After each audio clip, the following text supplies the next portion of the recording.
Friday Night Football on Ticket TV is presented by Mainly Supplements, Greenway Equipment Sales, and Quirk Auto Group. High school sports on Ticket TV is also brought to you by First National Bank, Coastal Auto Parts, Northeast Driving School, The Neighborhood Early Childhood Center, Twin City Tire and Service, Down East Toyota, Midcoast Denture Design, Dean's Detailing, and by Mainly Eyes. Now let's get you out to the action on Ticket TV. Well, good evening, everyone, and welcome to Doyle Field in Brewer, Maine, and welcome to high school football, Friday night football here on Ticket TV. Jim Churchill along with Ernie Clark, and we are happy to have you with us here tonight. So, we had a plan, and I was thrown off. Yes. I was thrown off. When anybody touches me on the back, I get concerned. But anyway, we are happy to have you with us here on Ticket TV, and we're looking forward to this game here tonight between the Messalonskee Eagles and the Brewer Witches.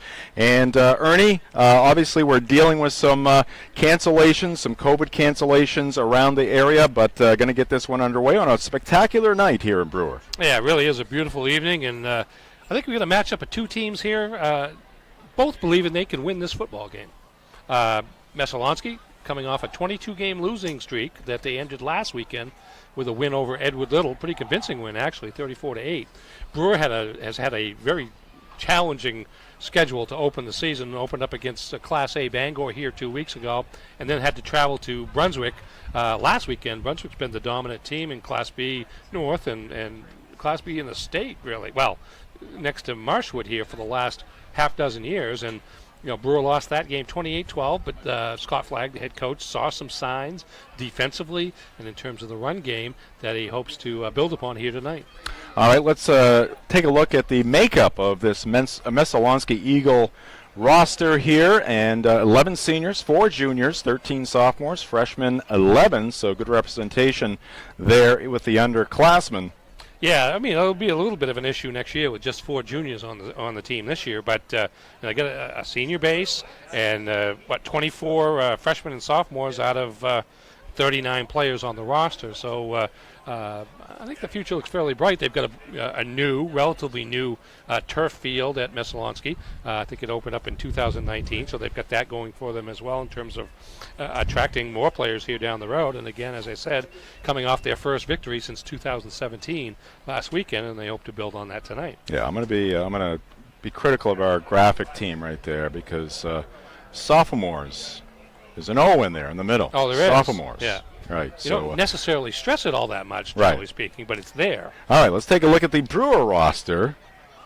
And once again, our graphic team. We got 2 syllables on sophomores. We'll get that fixed. All right, but Brewer, again, kind of pretty good balance there in their roster. Yeah, 48 players, and it is pretty well distributed, 9 freshmen, but you look at good numbers really for all 4 classes in an age where if you can keep 10 kids per class on your football program, you've got a pretty good start. And 11 seniors and 15 juniors gives Brewer some experience, as much as anybody has experience this year, because, of course, we didn't play football in a traditional sense last year, and that kind of meant a year without experience for anybody who was playing. But, again, Brewer off to an 0-2 start now, but, again, showed signs last week against Brunswick of starting to figure some things out, and they're hoping they can build on that here tonight. Yeah, good night. Warm temperatures, and you see a lot of the Brewer student body wearing some Hawaiian shirts there.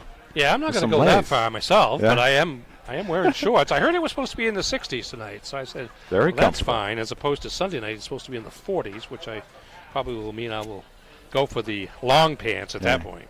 All right, we are underway here with the pregame show. We're going to step aside here for a couple of moments, and when we come back, we'll take a closer look at the standings and much more coming your way on the pregame show here on Ticket TV. Nothing runs like a deer. And Greenway Equipment Sales keeps your John Deere running year-round with convenient mobile maintenance service. We service most walk-behind and riding lawn equipment right in your yard in our specialty equipped truck with no mess in your driveway. Our 14-point checkup will keep your John Deere running smoothly. We'll even change attachments for you. Call the Smith Brothers today to schedule expert service right at your door. With 2 trucks now on the road to serve you better. Nothing runs like a Deere. From Greenway Equipment Sales, Ellsworth and Bangor. The Dream First Community Debit Card. When you shop local, use your Dream First Community Debit Card and we'll donate to a local food bank. You'll be supporting the businesses that help make our communities the beautiful and unique places we call home, while also helping end food insecurity right here where we live. When you shop local, we give local. That's simple. The Dream First Community Debit Card, only from the First National Bank. Learn more at dreamfirstcommunity.com.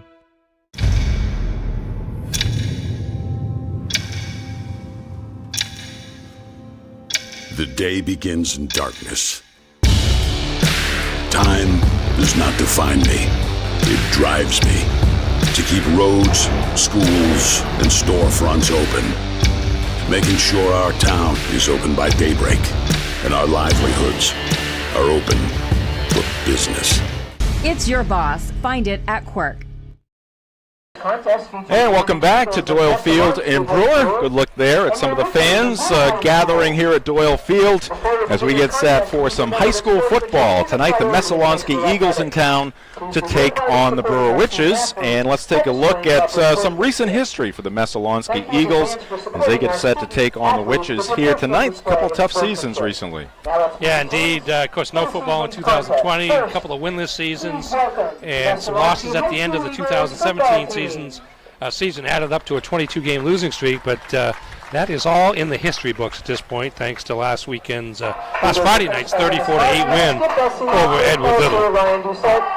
All right, and now we'll turn our attention to the recent history for the Brewer Witches. 2019, 2018, the same record, but playoff spots just the same. Yep. And typically they have run into Brunswick a lot in the playoffs in recent years, including 2015 and 2016 when they were back-to-back regional championship games not that long ago. And you look down below, and of course there's a pretty storied history of football here at Brewer High School with 3 Class B state championships and 2 in the Class A ranks back, one for sure in about 1970 when the team was nationally ranked. Yeah, one of those teams going to be celebrated here tonight and also tomorrow in the Brewer Athletics Hall of Fame. The 1968 team will be honored here tonight and also tomorrow night at the Brewer Community School. And now let's take a look at the current standings. Excuse me, Class B North. Again, you see some teams with just one game played. They've been influenced in some fashion by COVID-19, whether they didn't have enough players to play or whether their opponent didn't have enough players to play. And as a result, you look at Coney and Wyndham, 2 of the 3 undefeated teams in Class B North with just one game under their belt so far. Lawrence, the only 2-0 team. Then you see Messalonskee in the middle of the pack at 1-1, and Brewer looking to get their first win here tonight. All right. All right, we will take our final break here in the pregame show, and coming up next, we'll get you the opening kickoff between the Messalonskee Eagles and the Brewer Witches. This is high school football on Ticket TV. Now, ladies and gentlemen, would you please rise? We want your business. Need work done on your car, truck, or SUV? Twin City Tire does all kinds of mechanical repair. We're a team of local professionals who know how to get it right the first time. We offer loaner cars and free shuttle service. Hang out in our comfortable waiting area where there's free Wi-Fi. At Twin City Tire, we may fix cars and trucks, but our real business is helping people get back on the road. Need work done in your car, truck, or SUV? Come to Twin City Tire. Remember, we want your business. At Midcoast Denture Design, we truly understand the importance of offering an affordable treatment plan that always considers your needs first. We create beautiful new full and partial dentures, as well as offering repairs and relines to your current dentures. We want your denture to fit comfortably, be affordable, and most of all, make you happy. At Midcoast Denture Design, your smile is what matters most. In fact, it's our job to make sure you have a smile you can be proud of at a price you can afford. Call Midcoast Denture Design, because everyone deserves to have an awesome smile. At Napa, we keep things moving. If it has an engine, we help keep it on the road. And if it's on the road, we have parts for it. And if you need a part, you can get it fast. Because when it comes to serving you, our motor never quits.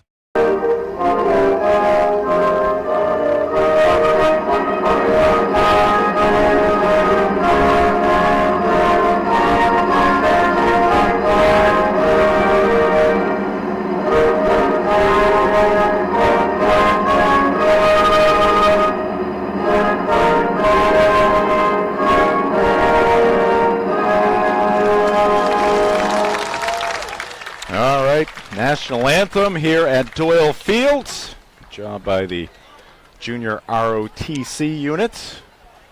Color guard coming off the field. Concessions are available tonight, provided by Brewer High School. We're just moments away from the opening kickoff in this one. And again, Ernie, as we've mentioned a couple of times here in the pregame show, a lot of games being affected.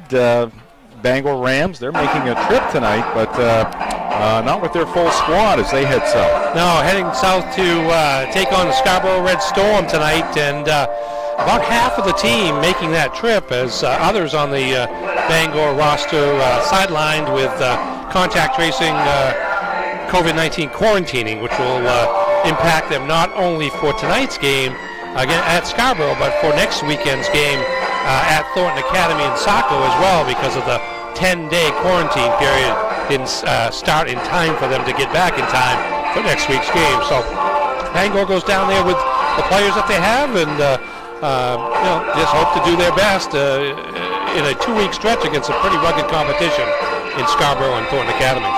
Well, you see the captains meeting out at midfield, representing the Brewer Witches.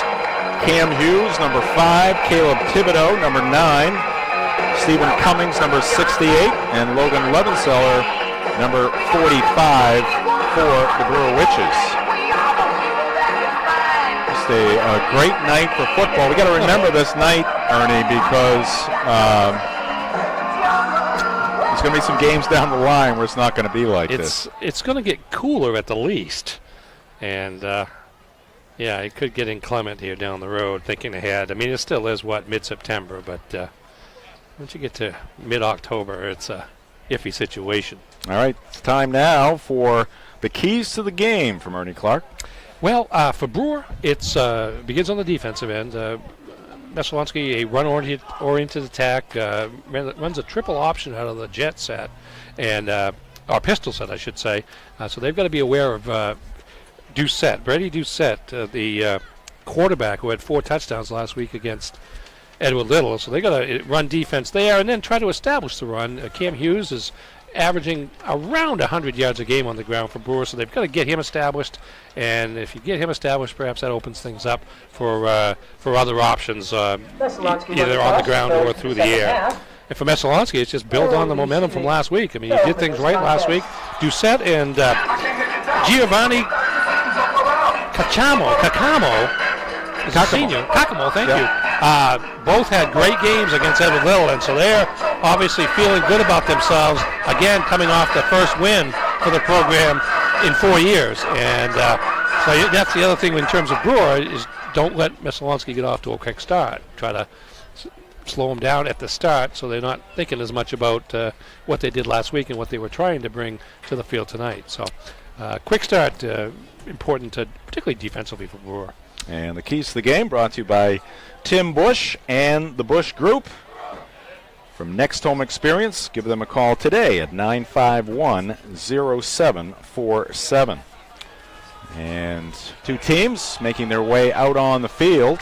And we're going to get this one kicked off between the Eagles and the Witches. Under the lights, Friday night football. Of course, we had some Friday night football on Monday night earlier this week, Ernie. We were up Victory Field in Old Town and saw the Old Town Coyotes with a big win over Oceanside. Something on the field in the end zone down there to our right.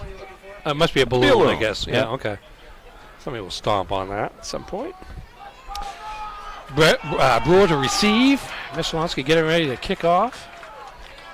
Looks like it's going to be number 11, Giovanni Kakamo. doing the honors. Clearly a left-footed booter. And that one's going to be caught at about the 26-yard line, which is looking to push it upfield. They'll get it over the 30, up to about the 33-yard line. And that's number 80 on the return there for the Witches, Brock Flagg. Son of the coach, getting the first touch tonight for Brewer as they take over with decent field position. Somebody has retrieved that balloon, Ernie, so we are balloon free on the gridiron. There's no stomping on it. They're just carrying it off the field. So, school colors, I guess you'd probably leave them alone. It was an orange balloon. All right, first possession of the ball game. Ryder Goodwin, the quarterback for the Witches. Two backs in the backfield behind him. Looks like a little pressure coming here from the Eagles. The handoff to Cam Hughes. Hughes dancing his way up to about the 35. Forward progress will give him 2 yards on that play. Yeah, Messalonskee going to load the box defensively and try to stop the Brewer running game. Hughes with a pickup of 2 on first down. The Witches only passed the ball, I believe, 3 times last week against Brunswick, so they are a run team first, and they're going to try to use their strength up front to establish a run against the attacking Messalonskee defense. Brewer coached by Scott Flagg. Goodwin makes his way under center. Looks across at that Messalonskee defense. Messalonskee. Now it's Goodwin rolling out to his right, and the pass is high. Intended for Aaron Newcomb. Aaron. Yeah, you had, I would say, 8 Messalonskee defenders within about 3 yards of the line of scrimmage. Again, so you're going to get one-on-one situations outside in the pass game, and that time just a little bit of an overthrow by Goodwin. All right, Goodwin has the call from the sideline. Just underway here at Doyle Field, 58 seconds in, which is first possession of the game. It's going to be 3rd down and 8 for Brewer. Messalonskee 1-1, Brewer 0-2. Fans have made their way from the Oakland area across the way. Good turnout on this side of the field for Brewer.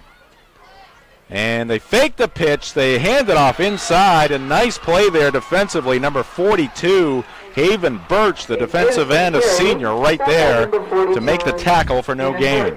Yeah, not fooled was the Messalonskee defense, particularly Birch on that, and it's now going to be 4th down. Yeah, Brewer's going to try some of these misdirections. Here's the fake pitch and the inside handoff, and Birch is right there after making good penetration to get the tackle.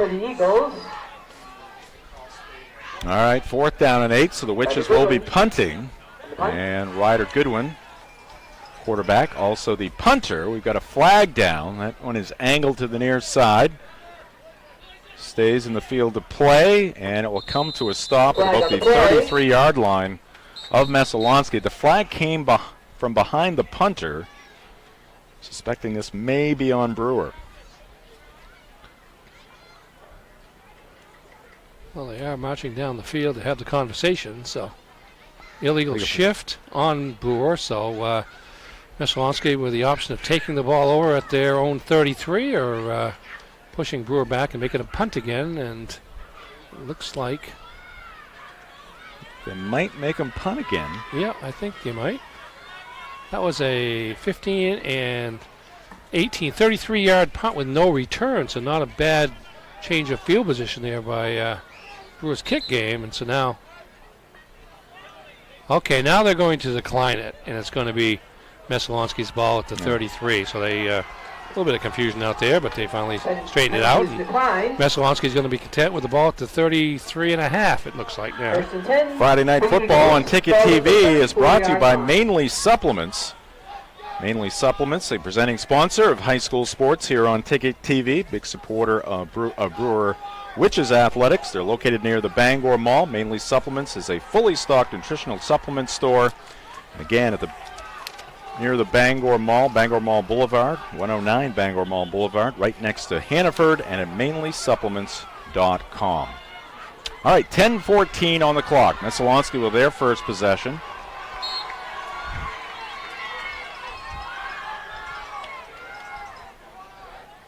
Man in motion is Andrew Lobley.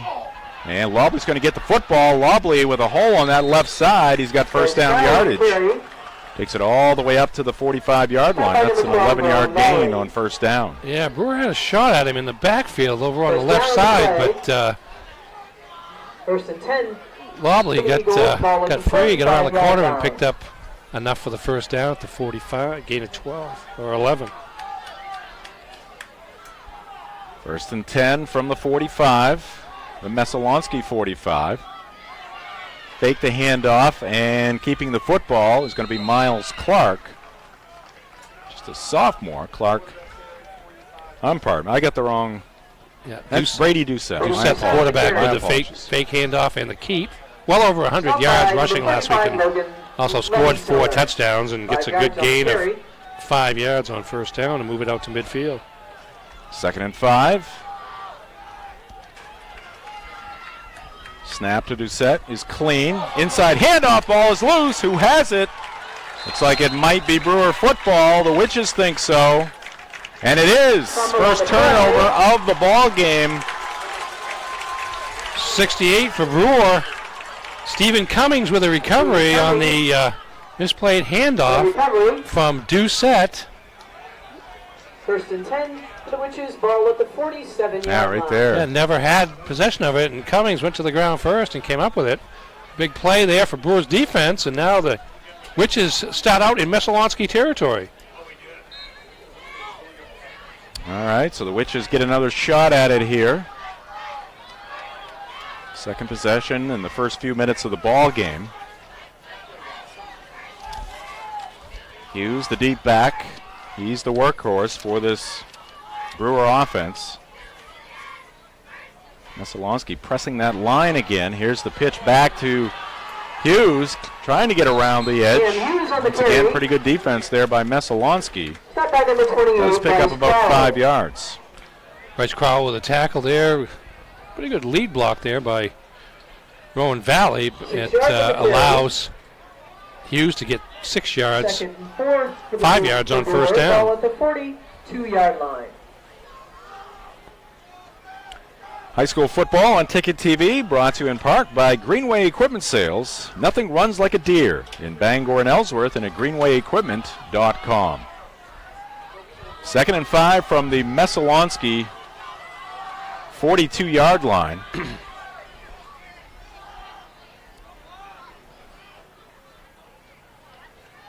And the handoff to Hughes again, straight up the gut, and he powers his way inside the 40. I think he's going to be just shy of the first down by about a yard. And third down and short for Brewer. Yeah, Brewer running that power eye right up the middle that time, and Hughes got a good burst of speed, and as you mentioned, came up just short of the first down, but again, a third and short, a manageable position for the Witches offense.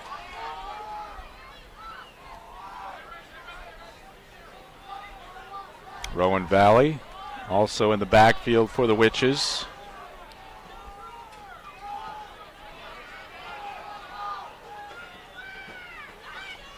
Snap, they go straight ahead to Valley. Valley's got the first down and much more. All the way down to the 26-yard line. 12-yard pickup there for Valley, his first carry of the evening. Yeah, the Messalonskee defense, they're keying off Cameron Hughes, and that time, quick handoff inside to Valley, and a good gain as Brewer now moving the ball down the field and getting another first down, or getting their first down, I should say.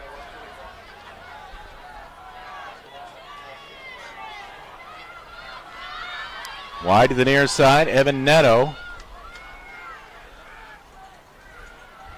Goodwin gives it to the up man. That's going to be Valley again. Valley on the carry. And another solid pickup of 5 to 6 yards. Valley showed some good signs when we saw him in week 1 against Bangor coming off the bench. And they've put him in the lineup in a fullback position to give Brewer an extra running threat to go with Cam Hughes, and so far it's working. Second and 3, so give Valley 7 yards on that carry.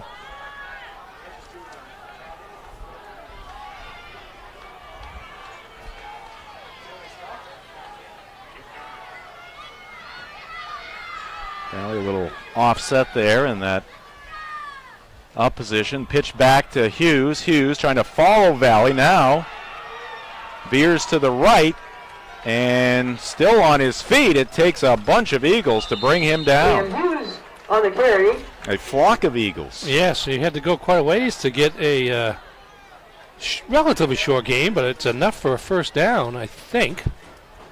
From that angle, it certainly looked like he had made a first down marker, and first down in the play. Indeed it is. First and 10 for the Witches. Ernie Clark, I'm sure a big fan of the Eagles, and maybe a fan of a flock of seagulls. Yes. Back in the day. Now, they don't match up with the men without hats, but flock of seagulls, fine young band from the 80s. MTV. Yes. All right, first and 10 from the 15 for Brewer. Which is running game. Working well right now. They go back to it. Here's Hughes weaving his way through the Messalonskee defense. Another big gain there for Brewer. He's going to take it down to the 7-yard line. Give Hughes 8 yards. Tell you what, Messalonskee's running a 5-2 defense, but they're bringing those two linebackers, those inside linebackers, up to the line of scrimmage almost every play. And so if you can get past that first line, then there's some room to go. And that time, Hughes with a couple of cutbacks there to pick up 7 yards on first down. That's good footwork there by Cam Hughes. More good work by that Brewer offensive line. Got a good drive going here after the turnover. Second down, about 3. All officially at the 8-yard line. Here's the handoff to Hughes again, zigging and zagging his way into that Messalonskee defense. This time, not much there for Cam and the Witches. Maybe a yard. Garrett Card there to make the tackle, number 8. And what you see in Hughes here in his drive is some patience. I mean, he's kind of starting one way, and he's waiting to see what, if anything, develops. If it doesn't develop, then he looks for the cutback. So he's got some pretty good vision going there. And that time, on a play that looked like there was nothing, he did pick up a couple to leave the Witches a third and short from their 6. Again, it's Neto wide to the near side for Brewer. Valley and Hughes in the backfield. I think the Witches may have got a little bit of a quick start there, but no flag. Now let's see if they got enough for the first down. I believe they did, based upon. Yeah, it was about a yard and a half, as it turns out, on third down. But and it is. Goodwin at about 6'3", First down on the play, first and goal over 200 pounds. Ball at the 5-yard That's his line. territory for the tough yardage, and he gets to the 5. First and goal for Brewer, trying to get on the board first. 8 plays, 42 yards so far in this drive since the fumble recovery by Stephen Cummings. Neto running in with the play, relays it to Goodwin. Witches break the huddle. Eagles with their backs against the goal line here. 5 yards to go for Brewer. Looking for the score. Here's the handoff to Hughes again. Very shifty. And he'll take it down. Appears to be about the 2-yard line where they're spotting it. Maybe the yard and a half yard line. And again, not much there at the initial point of attack, but the quick decision-making process and quick feed of Cam Hughes turns that into about a 3-yard gain, 4-yard gain. Looks like it's down to about the 1.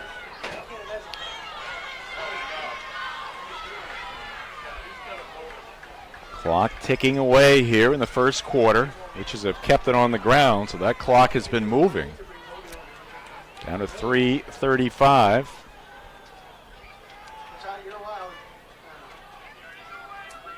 Witches about a yard and a half away from Pater. They pitch it back to Hughes, and he will reach the end zone. Touchdown, Brewer. And it's 6-0 Witches. Yeah, quick pitch to the left to Hughes. 44 for the Witches is out there.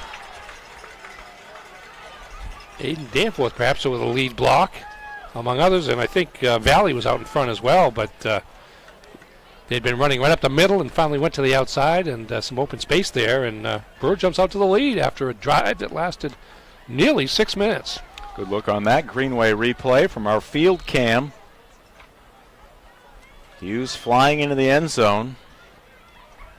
Now the extra point. Wow, that was a strong kick right there from Valley. Holy cow. Well up into the tree behind the goalposts.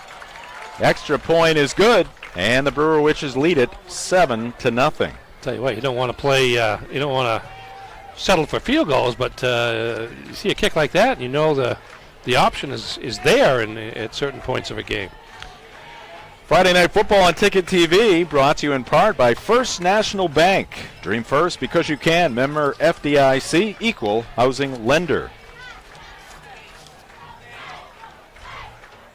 7-0 Brewer with 3:27 on the clock. So the Eagles will be looking to get this one even. Friday Night Football also brought to you by Mainly Eyes. Save big with great glasses deals for your kids this back-to-school season. Mainly Eyes, you'll see the difference inside Bangor Mall and at mainlyeyes.com.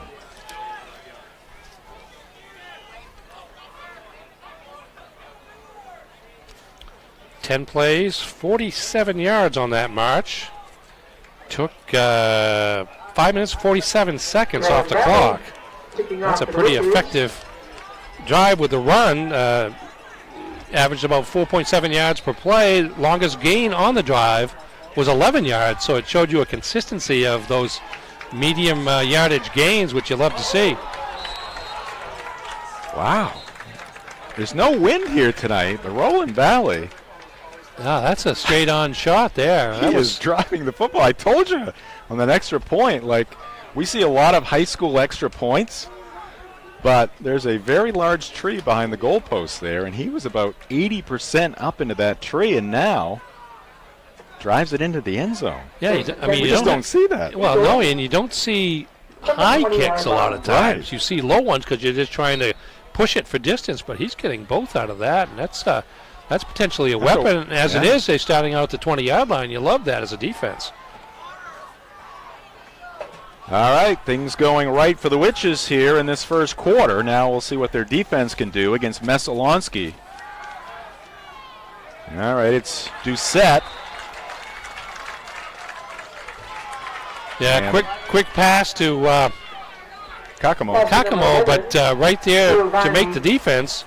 Defensive play is linebacker Caleb Thibodeau, number 9 there, and a loss of yardage on the play, so Brewer ready for that quick pass. 18-yard line.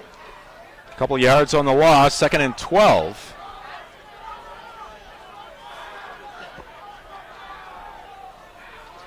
Brady Doucette, senior, receives the snap. Now he's going to fake the handoff, keep it. He gets around the edge, but only picks up a couple of yards, maybe 3. As he's driven out of bounds. Yeah, Ryder Goodwin didn't make the tackle, but he slowed up Doucette enough behind the line of scrimmage so the rest of the Witches defenders on that side could get there and limit Doucette just to the 2 yards that they had lost on the previous play. Well, we're going to give him almost a 4-yard. Okay, they do. I was looking at the... going to be 3rd and 8 here for Messalonskee. Yeah, still 3rd and long. Got 2 wide to the left. In motion is Bryce Crowell. Just fell down. Bryce Crowell lost his footing, and now Messalonskee in 4th and long, and they're going to have to punt. Ball at the 19-yard line. So Messalonskee and their 2 possessions. A turnover in the first possession. And here, a 3 and out. Yeah, great start for the Brewer Witches. Brewer should end up with good field position once again. Evan Neto is back deep for Brewer to receive the punt. Doucette will boot it away. And that's going to take a Brewer bounce. Actually hits a witch. I believe it was Valley. Hit him in the back as he was trying to block an eagle. Let's take a look at it right here. Yeah, the ball bounced back, and it looked like it hit either or both of those players. But I think that was Thibodeau there. Able to get on top of the ball, and Brewer now late in the first quarter here with excellent field position to start out their 3rd possession of the game. First and 10 for Brewer from the Messalonskee 45. Valley's going to check out. Newcomb's going to check out for Brewer. Jason Melanson wide to the near side.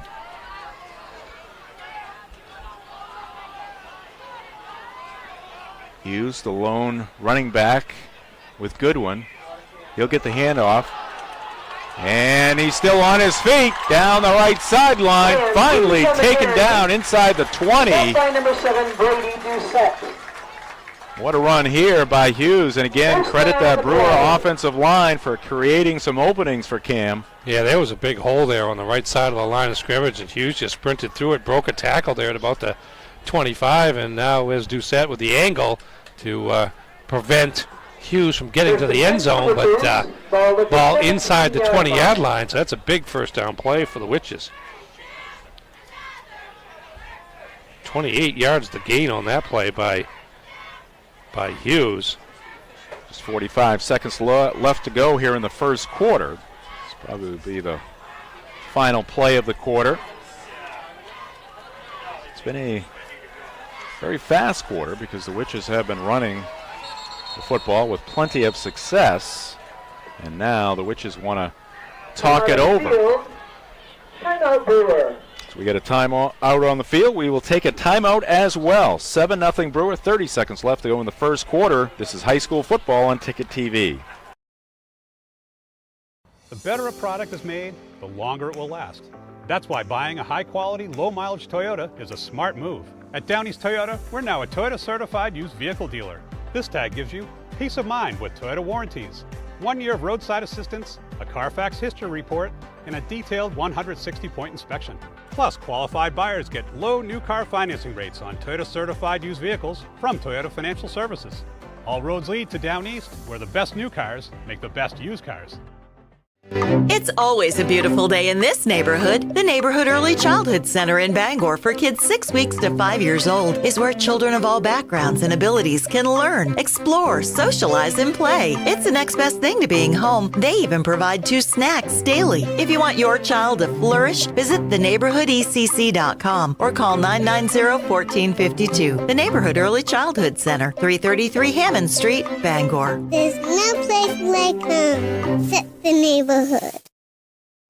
Welcome back to Doyle Fields, Friday Night Football here on Ticket TV. Jim Churchill, Ernie Clark, and our Ticket TV crew. Mark Paulette directing the show here tonight, assisted by Nate Bailey.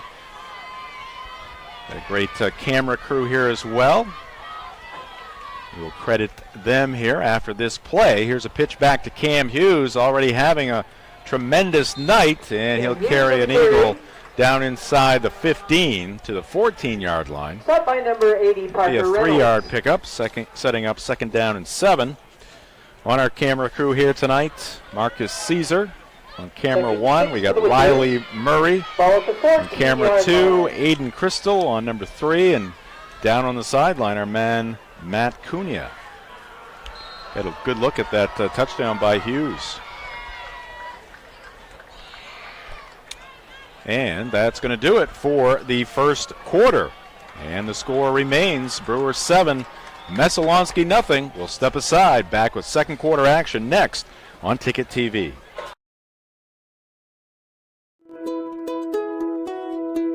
In the blink of an eye, dress up becomes curtain call. We don't want you to miss a thing. For personal professional service and a selection of styles like no other, bring your prescription to Mainly Eyes inside Bangor Mall. You'll see the difference at Mainly Eyes. Have you heard? People are raving about Bombshell Beauty and Spa in Brewer. Open Monday through Saturday and by appointment on Sunday. Let their talented team of 12 spoil you with all your favorite services, including lash extensions, tinting, and lamination, as well as microblading, massage therapy, and body scrubs. They even have their own in-house licensed nurse who specializes in Botox, filler, neti facials, skin peels, and their famous lip flip. Bombshell Beauty and Spa. Come check out their new location, 3 doors down from their old location. Call to book 989-6139. At Napa, we keep things moving. When we're not thinking about cars, we're thinking about the people who drive them. Because when it comes to serving you and our community, our motor never quits. Welcome back to Doyle Field and Brewer. 7-0 Witches. They lead the Messalonskee Eagles as we get the second quarter underway. And Ryder Goodwin gives it to his main man. That's Cam Hughes. Hughes dives inside the 10-yard line. Just about a foot inside that 10-yard line. It's going to bring up third down and about 3 for Brewer. Friday Night Football on Ticket TV is presented by Quirk Auto Group. Visit a Quirk Auto Group dealership in Bangor, Belfast, Augusta, or Portland, and at quirkauto.com. Touchdown by Cam Hughes. What'd you give him, a 1-yard touchdown run or 2? 1 yard? 1. Yep. 61 yards rushing in the first quarter on 10 carries for the junior. Not a bad average. I won't throw the math at you tonight, Ernie. Appreciate that. All right, no gain there, so the Eagle defense stiffens on third down. Hughes on the carry. No gain on the play. The guy like Valley. I think I heard field goal. Yeah, take the 3 points, the way that guy is kicking, and he's setting up for the field goal. Yeah, you don't see the trees moving at all, so the assumption is, the belief is, there's not a wind that's going to affect him. Which makes what he has done here tonight so much more impressive. Indeed. He did not have the wind at his back in that first quarter. This will be a 27-yard field goal attempt. Got a flag down, and after talking him up, the kick is blocked. It's going to be picked up by Messalonskee, and maybe taking it to the house is going to be Sam Dubé, the sophomore, getting escorted into the end zone by his teammates. So a blocked punt, and now we've got another flag down.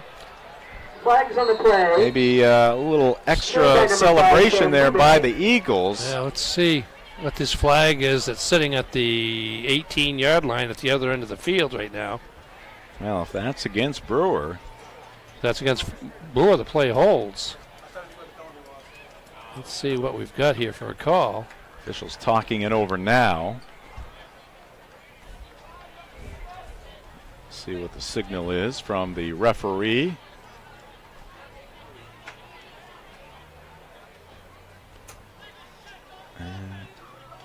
And that's going to be declined. That's on Brewer. So they decline it. And they got a personal foul against the Eagles after the score. Well, it has to be. If the play, it was a dead ball, that means the play was over. So Illegal shift against Brewer. There's Doobie. Against Brewer. Yeah, look at him. Sophomore backup quarterback, and he's got plenty of speed and plenty Off of to help. the races. Yes, about approximately 80 yards on that return. So it'll be a touchdown, as you see the referee explaining things to Brewer coach Scott Flack. Yeah, they're going to have some options here as to when to take the penalty, either perhaps on the extra point or on the kickoff. Be a 15-yard penalty, right? So that could make a huge difference on an extra point. Or you could have outstanding field position. That is the choice for the Witches. Penalty against the defense. And what did the Witches choose? Well, I mean, if it's a 15-yard penalty and you move them back to the 18-yard line, right, you might save a point, and that might be important in a game like this. Certainly would negate the 2-point attempt. Yes. Let's see where they're marking the ball. They are marking the ball back at the 18, so they're going to take the penalty on the extra point and try to deny the Eagles one or two. They're lined up to go for two, actually, here. Yeah. This will be one of the longest 2-point conversions in high school football if they are able to succeed in this attempt. Doucette back to pass, looking for the end zone's got a man ahead of the pack, but he overthrew him. That pass intended for number 3, Simon Bessie. Conversion not successful. Had him open there across the middle on that slant or post pattern, and just overthrew him. So well-conceived play, just didn't get executed. And Brewer comes out of that still holding the lead. There's the block punt. There's Dubé. And there's nobody within 15 yards of him as he heads to the end zone. And that gets Messalonskee 2 within 1. So it's 7-6, 10-16 on the clock.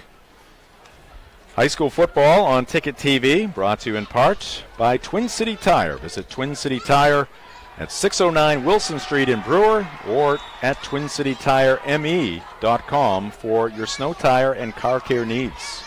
Let's go see if Brewer can just pick up where they left off offensively. Punching the ball down the field at about 5 yards a clip. They got field goal. I mean, it's so rarely tried that it's different than an extra point because, just the anticipation of it, I think, and it's a longer distance generally speaking, and so you're worried about that. Where, based on what we saw in the first quarter for Valley, if he just, I'm not saying he didn't, if he just take the same stride he took in the first quarter on that field goal, distance wouldn't have been an issue. And of course, we saw a few years ago a record right here at Doyle Field. Left-footed kicker, I can't think of his name. It was about 40 yards, wasn't it? Yeah. And that ball brought back to about the 29-yard line by the Witches. Brought down by number 67, Brock Stanhope. Tackle made by Brock Stanhope. He is a junior for Messalonskee. So possession number 3 in the game for the Witches. This will be their worst field position for the start of a drive. Well, it's 29.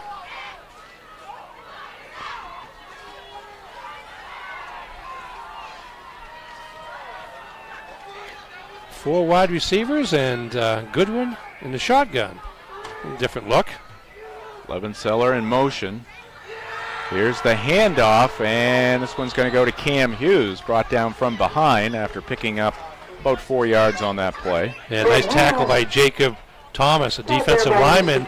What that 4 wideout formation did was spread out Messalonskee's defense and gave Hughes some room to run. But Thomas there, the one guy that was there to tackle him, sure-handed it on the stop to limit the gain to about 5 yards. But still 5 yards on first down.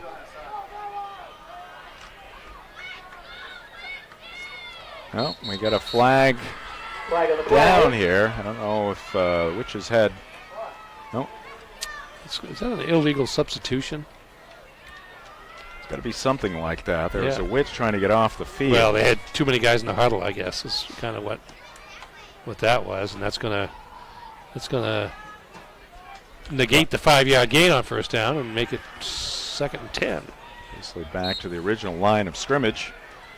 High school football on Ticket TV is brought to you by Coastal Auto Parts. Coastal Auto Parts, the owners of your locally owned Napa Auto Parts stores. 2nd and 10 for the Witches. They lead it by 1, 7-6. We play here in the first half under the lights at Doyle Field. Goodwin under center. Hands it back to Hughes. Hughes straight ahead. And he'll get that 5 yards back. To about the 34, and it's going to be 2nd and 5 once again for Brewer. 3rd and 5. 3rd and 5, pardon me. 3rd and 5 for the Witches, ball at the 24-yard line. So Messalonskee with some momentum after the block punt. Yeah, Brewer would like to get this first down to keep this drive alive and not give the ball immediately back to the Eagles. I guess they didn't really have the ball. They just had the ball for the return, but it was a fruitful one-play possession.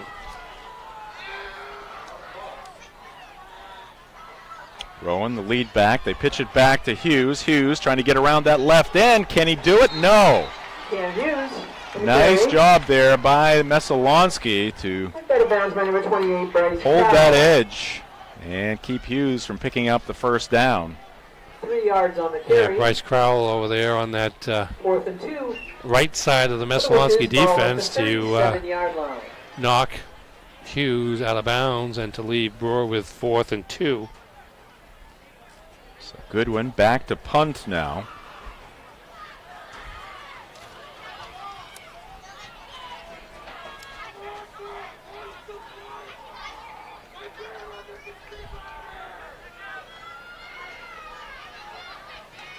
Gets it off from about the 27-yard line, running up on it and calling a fair catch.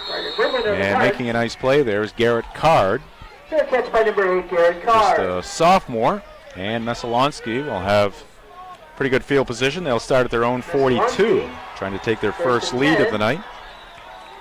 21-yard punt there. Good job by Card to catch that, not let it hit the ground and see which way it was going to bounce. And as it turns out, as you said, great field position for the Eagles here, as they have not done much in the way of offense yet tonight. Just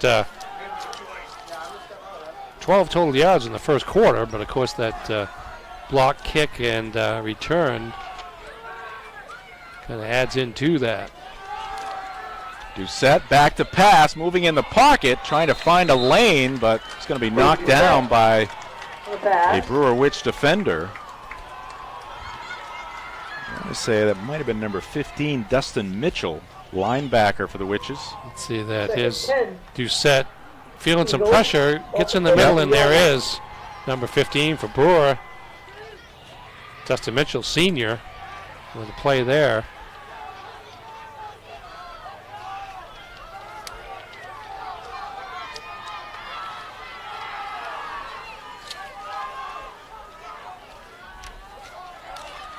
Set. Hands off to the up back. Pick up of about 4 yards on that second down play. It's going to bring up 3rd down and 6. Takamo on the carry.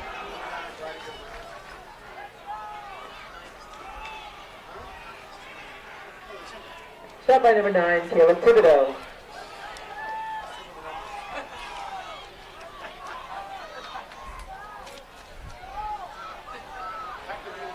Third and a long 5 here for Messalonskee from their 47. And again, the handoff goes to Giovanni Kakamo. Good interior blocking there, and Giovanni's got the first. Yeah, you got the first. First down on the play, 1st and 10. For a moment there, it looked like Brewer was reacting to a loose ball, but it looked like 47-yard line. Kakamo was already down, and it is first down for the Eagles, their first of the game. So they move the chains now in Brewer territory at the Witches 47. Kakamo in motion. And they hand it off to number 3. That's Simon Bessie. We got a flag down in the Messalonskee backfield.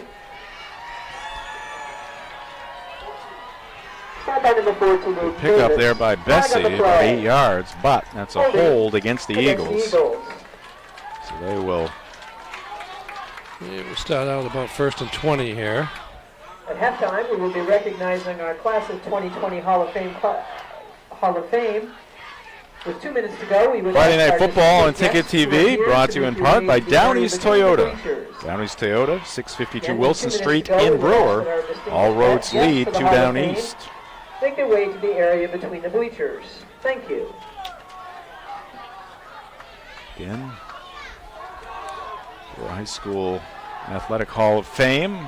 Big weekend for them. Some new inductees. Going to be celebrating those inductees in a ceremony tomorrow night at the Brewer Community School, but also honoring the class of 2021 here tonight as well. We may have a special guest in the halftime, or pardon me, in the second half, I should say. Giovanni Kakamo on the carry. Yeah, not much doing there for Kakamo. Tyler Hines at 57 among the tacklers in the middle of that Brewer defense. A couple yards on that play.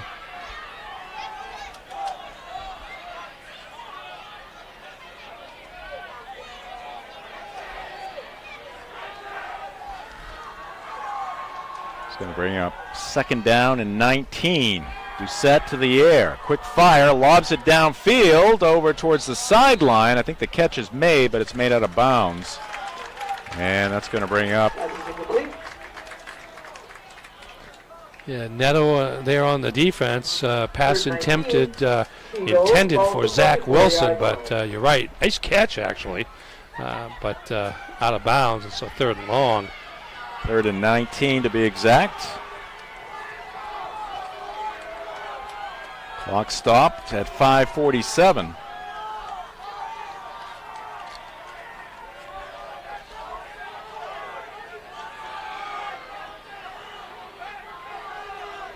It's a short shotgun out there. Pass to the near side off the fingertips of number 88. That's Jacob Thomas. Incomplete pass, and it's going to be 4th and 19, and the Witches will get the football back. Good stand there by Brewer. Messalonskee with good field position, but not able to advance, and Witches are going to get the ball back here, and opportunity to grind some of the rest of this first half clock down with 5:43 left until intermission. You set back in punt formation. Set to punt once again. 3, Evan Neto. Gets the kickoff, low line drive, lands at about the 29, fielded at the 23. Here's Evan Neto up the near side. He's got some running room. Now he tries to angle back towards the middle of the field. Finally brought down by a couple of Eagles. In on the tackle there, number 78, Caden Trask, among others. 20-yard return there. Saw that hole along the right side after he picked up the ball on the bounce, and some good speed there to get up the field. And as you mentioned, it might have had a few more yards if he'd have kept going to the sidelines, but he knew that play was going to end pretty soon, so he took a chance and tried to cut back in order to pick up more. As it is, 43-yard line for Brewer to start out. Great possession, basically just a net of 13 yards on that punt for Messalonskee, thanks to the 20-yard run back. All right, 1st and 10 for Brewer. They lead it by 1 here in the first half. 5.5 left to go in the first half. Goodwin with Hughes to his left, and the Witches want a timeout. Timeout called just before the snap.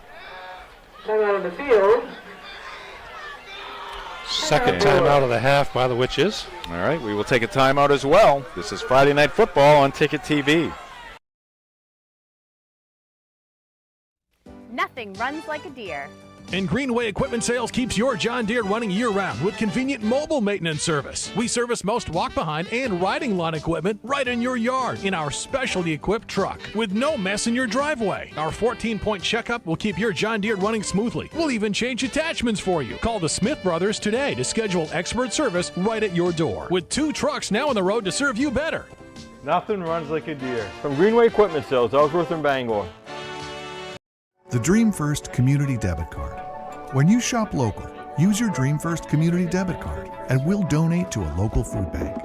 You'll be supporting the businesses that help make our communities the beautiful and unique places we call home, while also helping end food insecurity right here where we live. When you shop local, we give local. That's simple. The Dream First Community Debit Card, only from the First National Bank. Learn more at dreamfirstcommunity.com.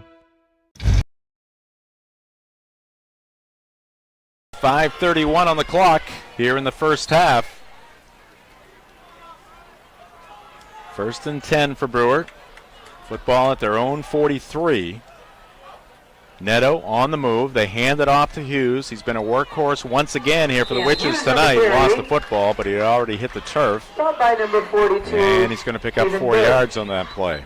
Boy, tonight at least, he never gets stopped, or very rarely gets stopped. Well, the initial direction he's going in. It's always a cutback or a second move, and it always pays off. It was a 4-yard gain on that first down play, but he was looking at maybe 1 or none until he was able to elude that initial tackle and cut back to the other side. Yeah, Cam has done a lot of cutting here tonight. 82 yards rushing so far on 16 carries. Last time we were here at Doyle Field, we had a running back go over 200 yards. That was Joey Morrison for Bangor. He went to 217 on a bad start here for Cam Hughes. That handoff's going to go to Evan Neto. He cuts back, still on his feet, and somebody had him by the back of his uniform, and he'll finally be taken down. It's going to end up being about a 4-yard gain, Ernie, but he ran about 38. Yeah, he ran plenty of side to side. He almost escaped, but a hand on the back. The hand on the back turned him around, took him back inside to the defense, kept going forward at least, and wound up picking up 3rd and 2. about 5 yards on that play after all. But like you say, if the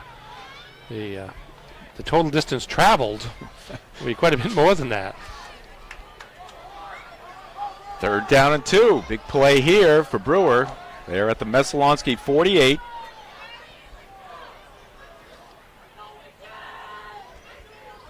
Ryder Goodwin plays basketball lacrosse at Brewer High School. Hands it off here to Hughes, and he is going to be hit for a loss. Hughes on the carry. That is a rarity here in this first half. Nice penetration here by the Eagle defense. Yeah, they penetrated and they got low, so they were able to get on his ankles. And he really couldn't do much after that. Wound up absorbing just a 1-yard loss. Actually, his first negative carry of the game. But it's now 4th and 2.5 maybe. And Brewer is set up to go for it here. Yeah, just 3 minutes roughly on the clock. Showing some confidence in their offense and their defense with this call right here. 4th, a long 2. And a handoff inside. And it's going to be Messalonskee football. It is. I think that was it Valley on the carry? Eagles take over on down, 1st and 10. Yeah, I think it might have been. Let's take see what another we got look here. He was the up back. Yeah, Eagles. quick handoff there to Valley, and he got stacked up pretty quickly and fell forward, but just a 1-yard gain on 4th and about 3, and so good defensive stand by the Eagles, and now they have the chance to do a little damage here at the end of the half. And one big play has given them their score here tonight, a blocked field goal. Sam Dubé picked it up, took it all the way to the house to give them 6 points. They trail at 7-6. And how about penetration right there from Rowan Valley? Well into that Messalonskee backfield. Never had a chance to get going there as he took the handoff and looked up, and there was plenty of Rowan Valley right there for about a 4-yard loss. Garrett Carr, the running back, he's a sophomore.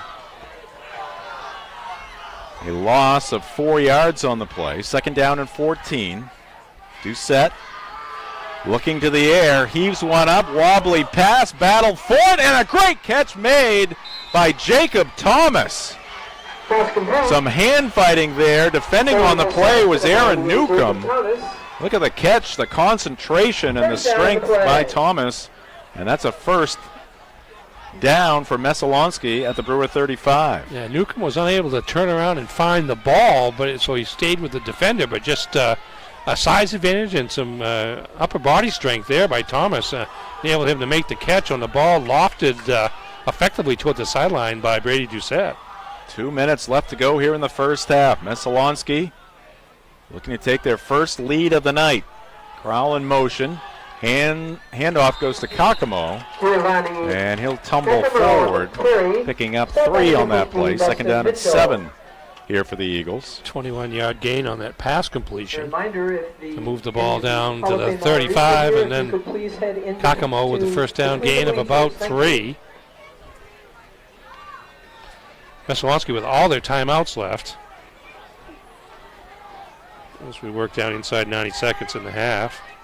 4 wideouts, 3 to the right, 1 to the near side. Thomas to the near side. Coming off that great catch, some confusion in the backfield there, but Doucette will turn that confusion into a pretty significant gain, and now timeout called by Messalonskee. Yeah, it looked like a broken play of some sort, but Doucette did the smart thing and kept the football, and then it was just up to him to figure out how to make something out of nothing, and he did a pretty good job of it, actually. Ball's at the 27. That's a gain of 5 on that play, so it's going to make it 3rd and, I believe, 2 yards to go. Friday Night Football on Ticket TV, brought to you in part by Midcoast Denture Design. Because everyone deserves an awesome smile, visit MidcoastDentureDesignMaine.com. That's MidcoastDentureDesignMaine.com. Stay tuned for the halftime report. We'll have first half highlights. Must have a few scores we can track down here tonight. We got stats as well coming your way. Good look there at the Brewers sideline. Dana Corey out there, also the baseball coach here at Brewer.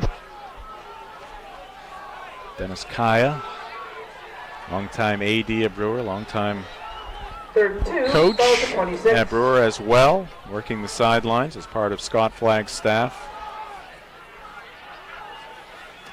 Aaron Smith, Kyle McGeechan as well. And here's the run by Doucette.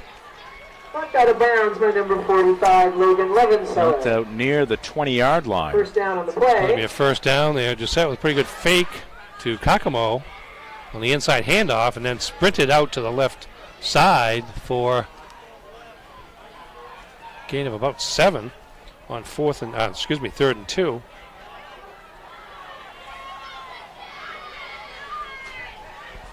First and 10, 1:03 on the clock. Here's the pitch back, and a lot of witches in the backfield. Again, some confusion. Simon Bessie on the As carry. Simon Bessie ran into one of his teammates there, Giovanni Kakamo, in the backfield, and the witches Timeout on the field. right there to bring him down. That's going to be a loss on the play. 3 or 4 yards on that loss. Cole Thibodeau, junior lineman, to clean up after the confusion there in the backfield, and now Messalonskee is going to take their second time out of the half with 51 seconds left after a decent loss of about 4 yards on that first down play. And 2nd and 14 coming up for the Eagles. Friday Night Football on Ticket TV. Also brought to you by the Neighborhood Early Childhood Center in Bangor for kids 6 weeks to 5 years old. It is where children of all backgrounds and abilities can learn, explore, socialize, and play. All right, the Witches defense back out on the field after some counseling from the Brewer coaching staff. Now the Eagles join them in the center of the field. 2nd and 14, Doucette the quarterback. Looks like Brady Brunell in the backfield now.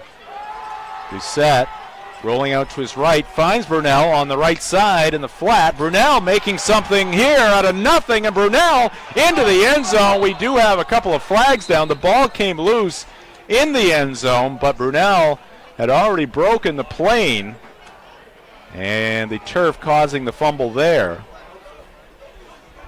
But we got flags everywhere on the field. And one penalty on Messalonskee. It's going to be a hold against the Eagles. Tremendous run there after the catch by number 9, Brady Brunell. Yeah, that's going to mitigate all for nothing. The loss here. We see a pass out to the right flat. He's wide open. Nice move there to cut past a couple of runners, and he's to the end zone here. And there's the block in the back there that we see. I think that was Thomas. And just crossed the end zone, but it's now going to be. He actually goes for a gain of 9 in a way because the ball's at the 15 from the 23. Spot 24. foul there. Yep. All right, Doucette fake the pass, forced out of the pocket, runs to his left, and he's going to get just inside the 10-yard line, it looks like. Doucette on the carry. So that'll be a pickup of at least 5 for Doucette as they mark it right at the 10. So that should be a 3rd and 1 for the Eagles.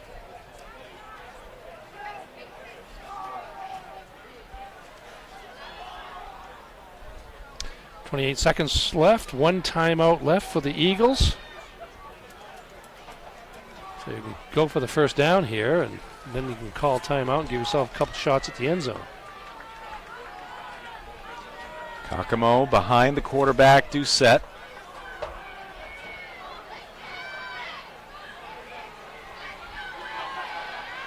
Doucette looks left, now fires towards the end zone. Dangerous pass, but it is caught for a touchdown.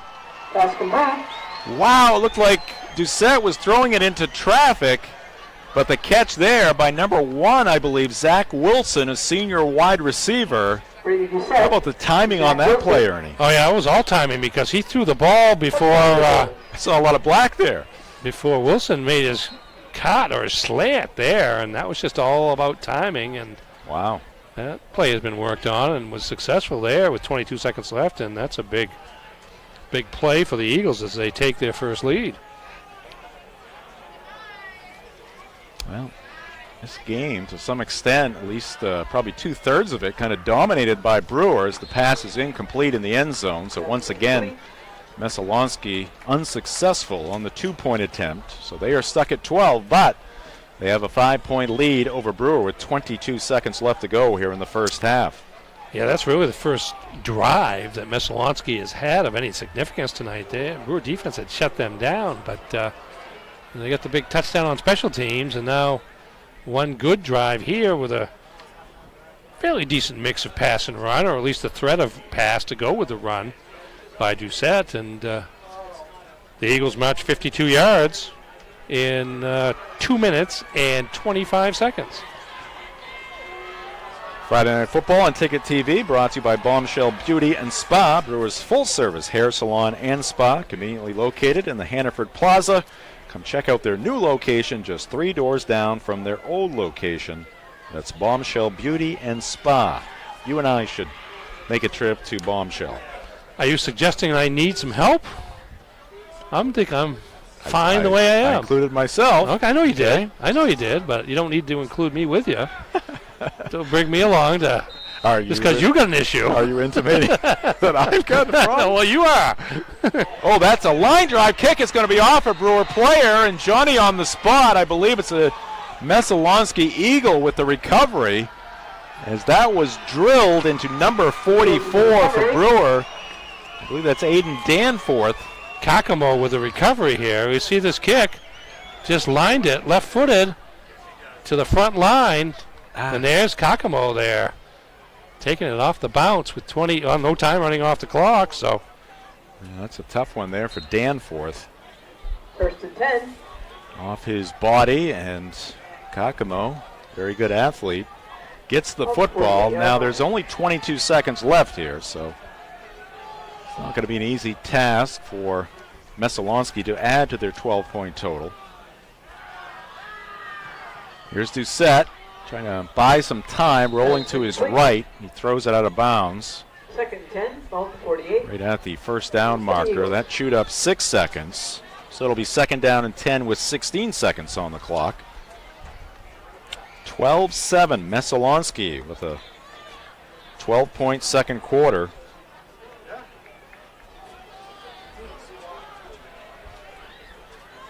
High school sports on Ticket TV. Brought to you by Dean's Detailing. They've been Maine's auto detailing leader since 1971. Renew your vehicle's appearance, protect your auto investment, enjoy the ride. Book your appointment at deansdetailing.com. Here we go, 2nd and 10. Doucette, again from that short shotgun. Brunel in motion. Inside handoff goes to Kakamo. He's going to take it down to the 35. Kakamo on the carry. And that'll be the final timeout called here by the Eagles. First down in the play. Picks up the first down. 1st and 10. The Eagles ball to 35-yard line. Doucette a better chance, Ernie, of getting it to the end zone on a pass. I wouldn't be surprised if you see him put something up in the air to Thomas again. Let him go get it down the sideline like he did on a good gain, 21-yard gain on their last possession. Again, stay tuned for the halftime report. First half highlights, stats, scores, and much more coming your way. There will be some festivities here at Doyle Field, again celebrating the 1968 Brewer Witches football team, along with all the other inductees to the Brewer Hall of Fame, the class of 2021.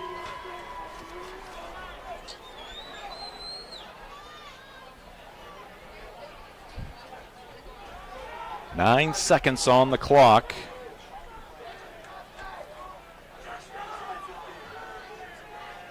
Maybe time for two plays here, a couple of pass plays. We'll see what the Eagles are thinking at their own, at the Brewer 35-yard line. Set, straight back. Fires one downfield, intended for Brunel. Got twisted around there, threw it to the back shoulder, and Brunel could not get turned around to haul that one in. So incomplete pass, another 6 seconds off the clock. It's going to be 2nd and 10, final play of the first half coming up. So now you just throw the ball into the end zone and see what happens. See what happens, exactly right. I mean, that Thomas is a pretty big target for one. Looks like he may see a little double coverage here to the left of Doucette, set out wide. Jacob Thomas, senior wide receiver. Doucette looking in his direction. Now he's flushed out of the pocket, runs it straight ahead. He's brought down, loose football, but that's going to be the final play of the first half. And at the end of half number one, Messalonskee, a strong second quarter. They lead the Brewer Witches by a score of 12-7. Sets up to be a tremendous second half. We're looking forward to it. But first, we got to get you the halftime report. That's coming up next. This is Friday Night Football on Ticket TV. Nothing runs like a deer. And Greenway Equipment Sales keeps your John Deere running year-round with convenient mobile maintenance service. We service most walk-behind and riding lawn equipment right in your yard in our specialty equipped truck with no mess in your driveway. Our 14-point checkup will keep your John Deere running smoothly. We'll even change attachments for you. Call the Smith Brothers today to schedule expert service right at your door. With 2 trucks now on the road to serve you better. Nothing runs like a deer. From Greenway Equipment Sales, Ellsworth and Bangor. The Dream First Community Debit Card. When you shop local, use your Dream First Community Debit Card and we'll donate to a local food bank. You'll be supporting the businesses that help make our communities the beautiful and unique places we call home, while also helping end food insecurity right here where we live. When you shop local, we give local. That's simple. The Dream First Community Debit Card, only from the First National Bank. Learn more at dreamfirstcommunity.com.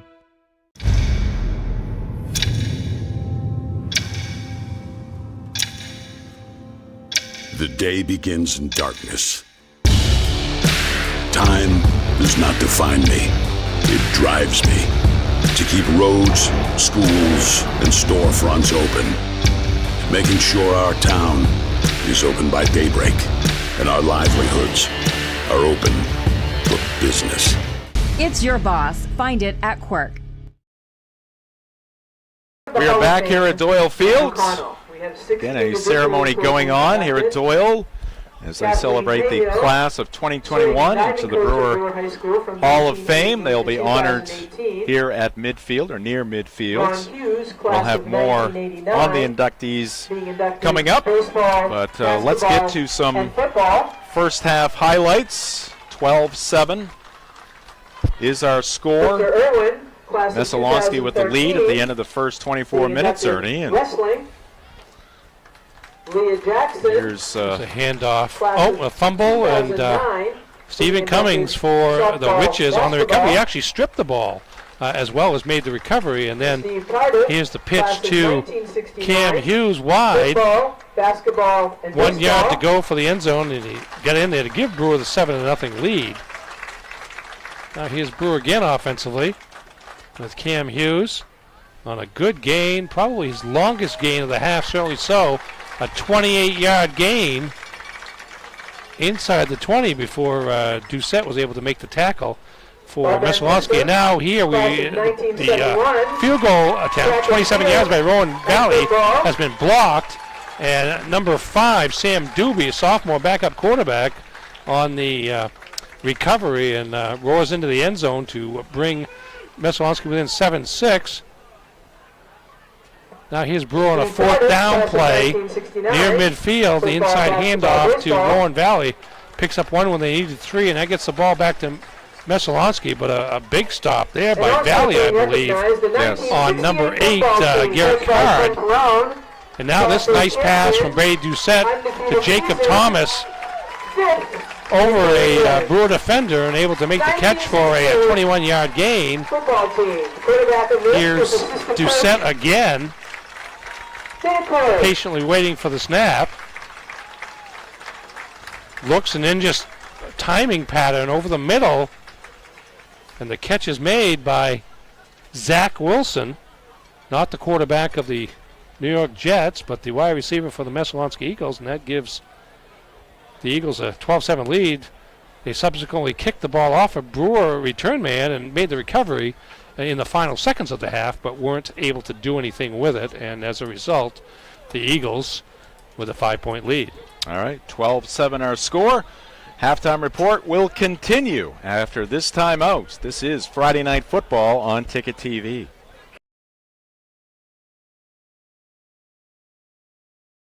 We want your business. Need work done in your car, truck, or SUV? Twin City Tire does all kinds of mechanical repair.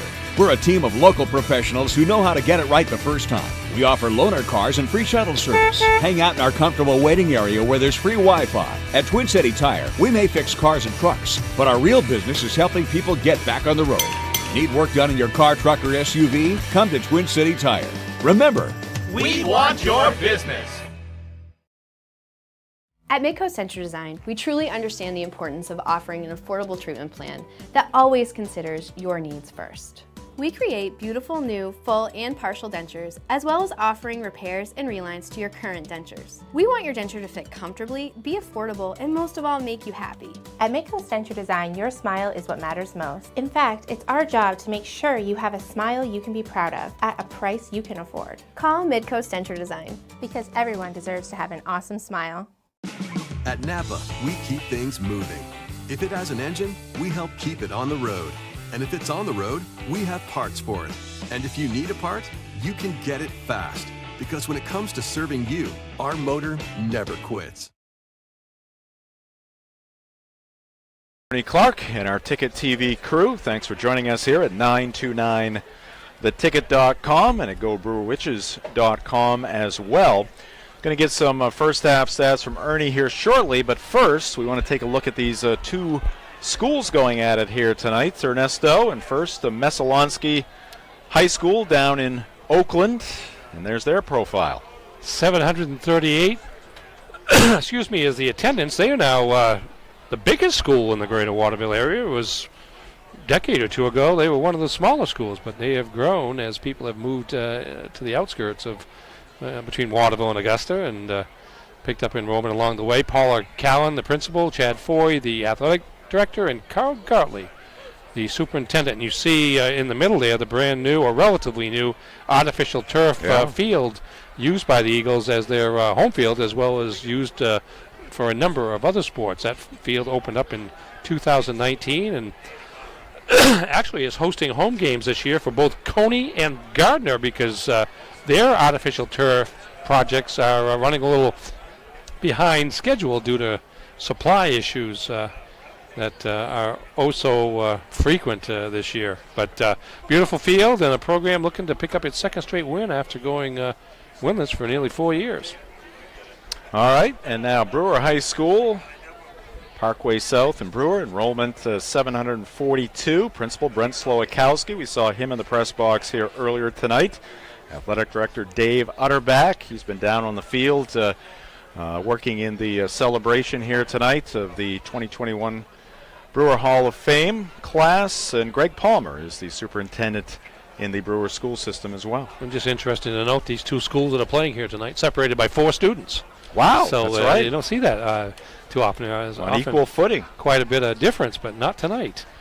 All right, want to remind you, weekdays on Maine Sports Leader, 92.9 The Ticket. A couple of local shows. First, the Morning Line gets things underway, 6 a.m. to 8 a.m. Wayne Harvey and Company bring all the latest sports news, and they do a lot more than just sports news on that show. Have a lot of fun, and of course the Drive weekdays 4 to 6 p.m. Ernie, you were on the Drive earlier today with Aaron Jackson and Nate Bailey. How did things go? Well, absolutely outstanding. Stupendous. It was an outstanding show, Jim. I wish you had had a chance to listen to it, but I did. it went well. You know, plenty of things to talk about, certainly, between high school football and COVID and the Red Sox and the Patriots. And this is a busy time of year right now, and glad to be a part of it. Certainly the NFL has to be happy with the start of their season. A very eventful first week of the season, a lot of upsets. And then last night in the Thursday night game went right down to the wire. And the Washington football team with a 30-29 win over the New York Giants, who are now 0-2. It's I don't know why, but it kind of almost doesn't matter who's playing if the game is exciting this year. Again, just with things the way they are, it's easy to be attracted to any game, really, and that certainly was the case last night. It was an exciting game. I don't know if it was the best played game in the world, but it was exciting to see Taylor Heineke there from Old Dominion and the football team of Washington kind of lead his team to victory. Just his third career start, and he's been in the NFL as an undrafted free agent since 2015, so he's worked for everything he's got, and getting some accolades today after leading Washington past the Giants. And of course, in New York City, it's not quite as a jubilant situation there, as people are wondering what's going on with the Giants, who are 0-2, by the way, for the 5th straight year. No wonder they're not making the playoffs. Hasn't worked for them the previous 4. No, we'll see what happens in year number 5. All right, we got to take another break here in the halftime report. We'll come back. We'll get you some first half numbers, courtesy of Ernie Clark. Maybe track down a score or two here, as a lot of high school football being played under the lights on this Friday night, and much more coming your way. This is Friday Night Football on Ticket TV. The better a product is made, the longer it will last. That's why buying a high-quality, low-mileage Toyota is a smart move. At Downey's Toyota, we're now a Toyota-certified used vehicle dealer. This tag gives you peace of mind with Toyota warranties, 1 year of roadside assistance, a Carfax history report, and a detailed 160-point inspection. Plus, qualified buyers get low new car financing rates on Toyota-certified used vehicles from Toyota Financial Services. All roads lead to Down East, where the best new cars make the best used cars. It's always a beautiful day in this neighborhood. The Neighborhood Early Childhood Center in Bangor for kids 6 weeks to 5 years old is where children of all backgrounds and abilities can learn, explore, socialize, and play. It's the next best thing to being home. They even provide 2 snacks daily. If you want your child to flourish, visit theneighborhoodecc.com or call 990-1452. The Neighborhood Early Childhood Center, 333 Hammond Street, Bangor. There's no place like home except the neighborhood. Back at Doyle Field in Brewer, good crowd on hand here tonight. Great weather, of course. Fans enjoying that, and kind of relaxing here at the half. We have a very competitive football game down on the field between the Brewer Witches and the visiting Messalonskee Eagles. Eagles right now at the half, ahead by 5 points, 12-7 is our score. And Ernie, why don't you enlighten us with some first half stats? Yeah, not a big number statistical half for either team, but Brewer with a slight edge in total yardage, 106 to 80. Of course, Messalonskee with the field goal block and return. For Messalonskee, leading the way is Giovanni Kakamo, 5 carries for 28 yards. Brady Doucette, 6 carries for 23 yards on the ground, and 3 of 8 for 29. 29 yards through the air. Messalonskee 51 yards on 15 rushes, and as I mentioned, 3 for 8 for 29 yards, passing total of 80 yards. Brewer with 106 total yards, most of those coming from junior running back Cam Hughes, with 17 carries for 81 yards. 4 carries for 19 yards for Rowan Valley, and no passing yards, 1 passing attempt incomplete for the Witches, for a total of 106 total yards. All right, we do have one score in baseball from Fenway Park. Of course, the Red Sox in a fight for their postseason life, and it's going to be a good race down the stretch here, Ernie, involving the Blue Jays, the Yankees, and the Red Sox. Guess what? They're all in the same division, the AL East, fighting for 2 spots. Oakland and Seattle have kind of fallen back a little bit in back of the pack behind those 3 teams, so it's going to go down to the wire. Tonight, the Red Sox hosting the Baltimore Orioles. They're playing in the 4th inning, and the Red Sox with a 2-1 lead in that one. And I do have one football score, but it's a college score, not a high school score. Okay. Husson Eagles are playing a rare Friday night game over at the Winkin Complex, and early in the second quarter, they lead Dean College from Franklin, Massachusetts by a score of 14-7. So Nat Clark's club just got a last-second victory over Plymouth State last weekend. Touchdown with 14 seconds left. Nick Visser a pass to Tyler Halls from Lisbon for the game-winning points in a 10-7 win, trying to make it 2 in a row as they return home tonight. And back to baseball, the Yankees are leading Cleveland right now 2-0, playing in the Bronx. That game also in the 4th inning. And Toronto trailing Minnesota. Minnesota having a dreadful season, but right now Red Sox fans pulling for the Twins. They lead the Blue Jays by a score of 6-3 in the middle of that ball game. And speaking of football, University of Maine football team back on the gridiron. They'll be at Morse Field at Alphons Stadium tomorrow afternoon, taking on Merrimack. Merrimack comes in 2-0. Coming off a win over Holy Cross. Black Bears 0-2, facing quite a gauntlet at the start of their season, 2 of the best teams in FCS football. And in the CAA, Delaware first. That was a 34-24 loss for the Black Bears, and then they got trounced last Saturday down in Virginia, taking on James Madison 55-7.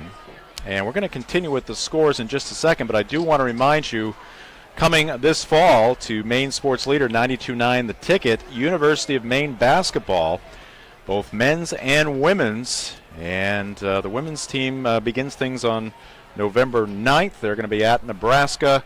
And the men's schedule has been pretty much finalized as well, but looking forward to that. And then in the late winter and spring, we'll have University of Maine baseball as well.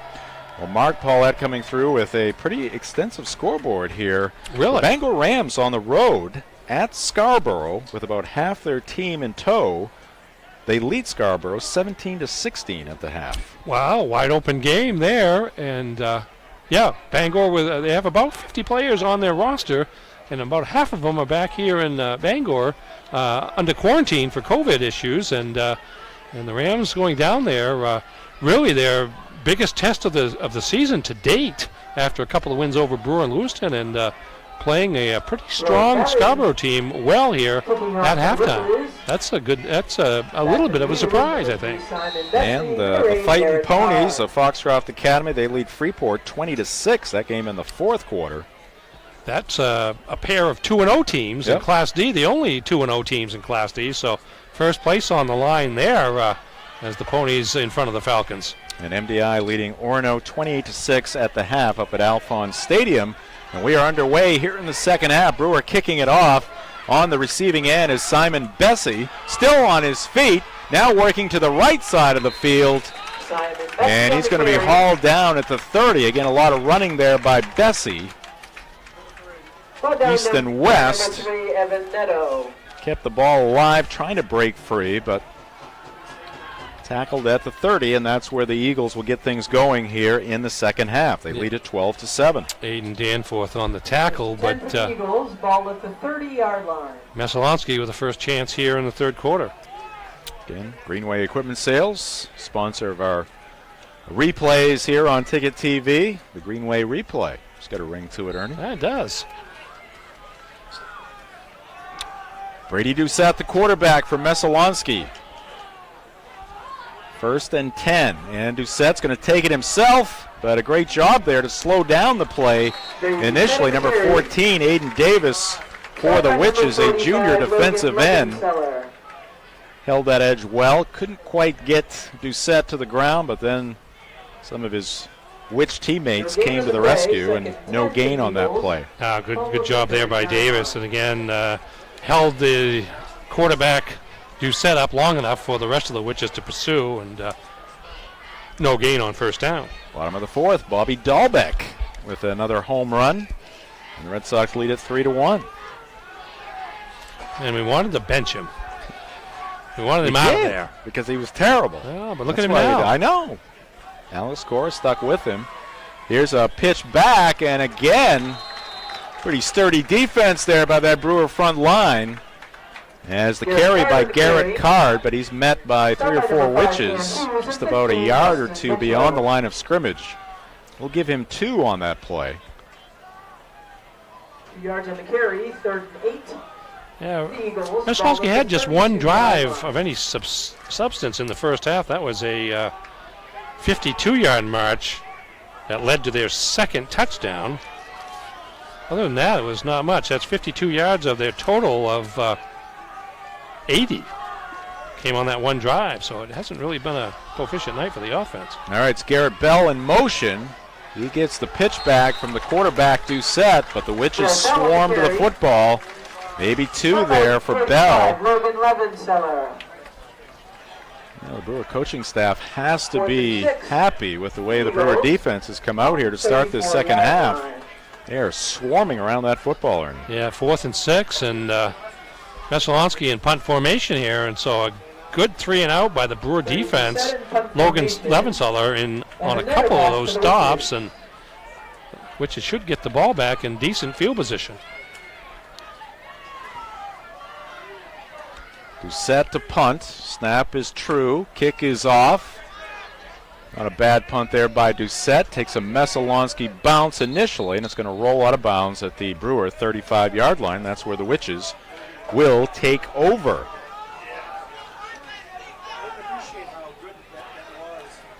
Going to take a look at the schedules for both the Eagles and the Witches in the coming weeks. Here's the schedule for Brewer, Ernie. Yeah, Brewer at Wyndham, and next Saturday, a noontime start. Wyndham has played just one game going into tonight, but it was a pretty convincing win over Brunswick, so it's going to be a tough test for the Witches. And then they're at Mount Blue on October 1st. Now, Mount Blue has been a team that's been struggling with COVID, and I believe is off this week for the second straight week because of that, before the Witches then return home for the homecoming game against Skowhegan. First possession of the second half for Brewer. Ryder Goodwin, the quarterback. Under center. Evan Neto in motion. They hand it off to Neto. He's got blockers in front. Trying to find some room, but nothing there. It's going to be a loss of about 1 on that play.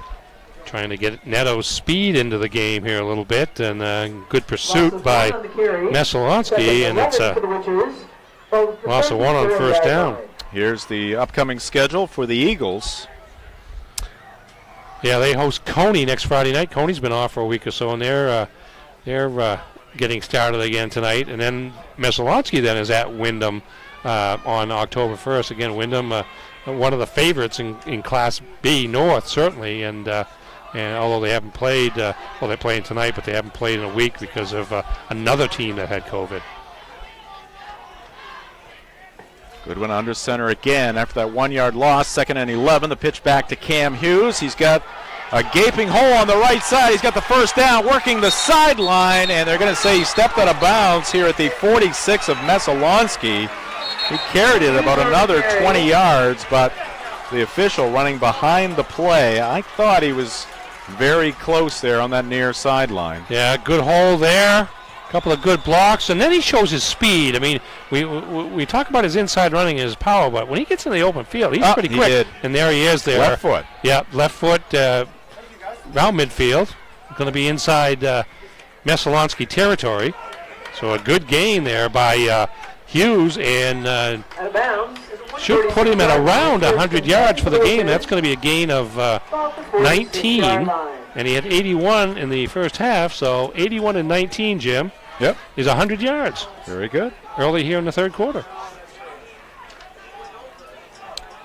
And we brought peace to the press box because there was an individual or two not happy with it. Didn't think he was out of bounds? Yeah. All right, close call on that sideline. Yes, it was. But our camera crew right there to catch it. Goodwin rolls to his left. Tough pass here for a right-handed quarterback. Into some traffic there. Doucette got the right hand in the passing lane to knock it down. Pass intended for Caleb Thibodeau. Yeah, dangerous pass, but a pretty accurate pass. Just good defense by Doucette there to knock that away. He had pressure coming from the weak side in the order of Brock Stanhope. Number 67 was coming after Goodwin, so he had to get rid of the ball on the run, but still pretty accurate pass, just better defense. 8:21 on the clock. Clock stopped after that incomplete pass. Rowan Valley in the backfield along with Hughes. Of course, the quarterback, Goodwin. Aaron Newcomb, the wide out to the near side. Pitch back goes to Hughes. Hughes takes it up to the 40, still on his feet. Still going is Cam Hughes, and he's going to be pushed forward with a little help from his friends. He takes it all the way down to the 32-yard line. It looked like he was down a couple of times.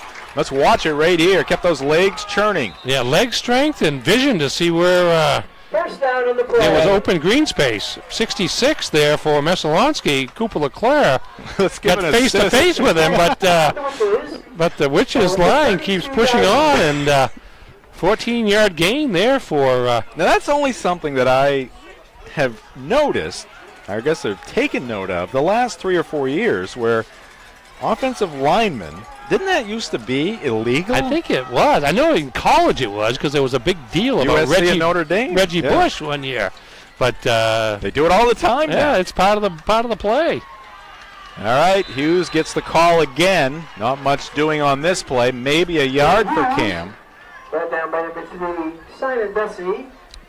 Number 66. They're going to mark it at the 32, so we'll give him 2 on that play. And it will bring up second down and 8. High school football on Ticket TV, brought to you by Northeast Driving School. They've been the leader in driver training since 1969. Register for courses today at northeastdrivingschool.com. Second 100-yard gain of the season so far for Cam Hughes.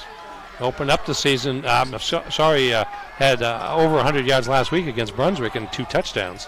Got a good one here at Doyle Field tonight. 12-7, Messalonskee with the lead. Brewer driving once again. Goodwin this time rolling out to his right. He's going to be brought down. A sack for the Messalonskee defense as Goodwin is dropped 4 yards behind the line of scrimmage, and it's going to be 3rd and 12 now for Brewer. Now, 56, who we don't have a name for, in on that sack. I hate that. I hate that as well. I want to give credit on that sack. Goodwin able to move up in the pocket before he gets sacked to limit the loss to about 4 yards. But still a sack, and it's 3rd and long for the Witches after a promising start to this drive. First sack of the game for either team. Hughes deep. He's going to get it again. Puts the brakes on. Little hesitation move. And again, good defense there by Messalonskee.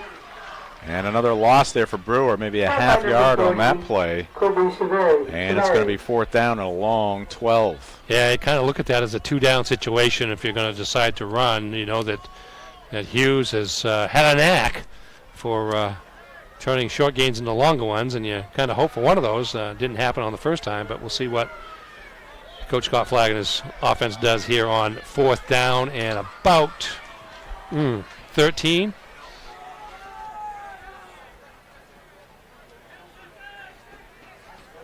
A long 12 at the very least. Let's see what the Witches are thinking here. And we're going to get a timeout called here by Brewer. And we are going to take a break as well. It is Messalonskee 12 and Brewer 7 with 5:09 left to go here in the 3rd quarter. This is Friday Night Football on Ticket TV.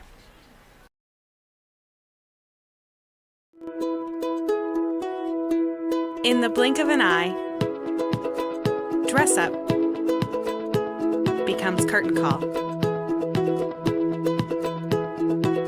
We don't want you to miss a thing. personal professional service, and a selection of styles like no other, bring your prescription to Mainly Eyes inside Bangor Mall. You'll see the difference at Mainly Eyes. Have you heard? People are raving about Bombshell Beauty and Spa in Brewer. Open Monday through Saturday and by appointment on Sunday. Let their talented team of 12 spoil you with all your favorite services, including lash extensions, tinting, and lamination, as well as microblading, massage therapy, and body scrubs. They even have their own in-house licensed nurse who's third quarter action. Tight ball game. Messalonskee 12, Brewer 7, 5:09 on the clock. And Brewer facing a fourth down and about 13 here. Ryder Goodwin from the shotgun, looking downfield, fires it, and he's got a man down there, a battle for it, but it's going to be tipped away by Brunel.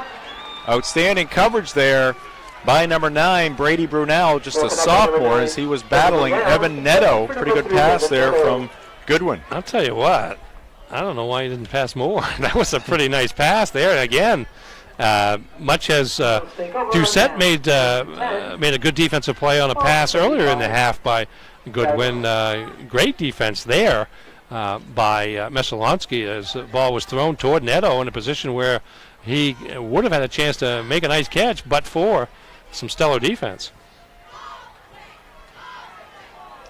So the Witches turn it over on downs. Messalonskee takes over at their own 35-yard line, holding a 5-point lead. Brady Doucette back at quarterback.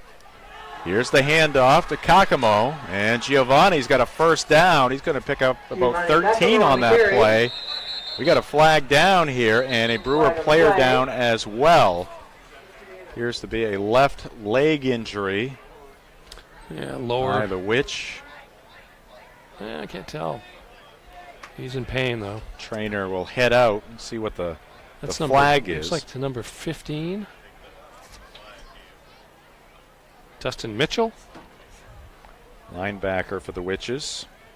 High school football on Ticket TV is brought to you by Tim Bush and the Bush Group. Sponsor our keys to the game as well. Tim Bush and the Bush Group are ready to help you with all of your real estate needs, whether it's buying or selling or investing. Tim Bush and the Bush Group are here to make all of your real estate goals happen. They're also proud supporters of all local high school sports and would like to wish all of the student athletes a successful fall season. Call Tim Bush and the Bush Group from Next Home Experience today at 951-0747. That's 951-0747. Does indeed look like Dustin Mitchell, and he'll be helped off the field. It is that left leg. We got to sort out. Well, the penalty looks to have been on Brewer because the ball is now being spotted inside the Witches' 40-yard line at about the 38. So a 15-yard penalty on top of the gain by Kakamo. And that's a big play for the Eagles. Total gain of 27 yards on the play. Messalonskee looking to extend their 5-point lead.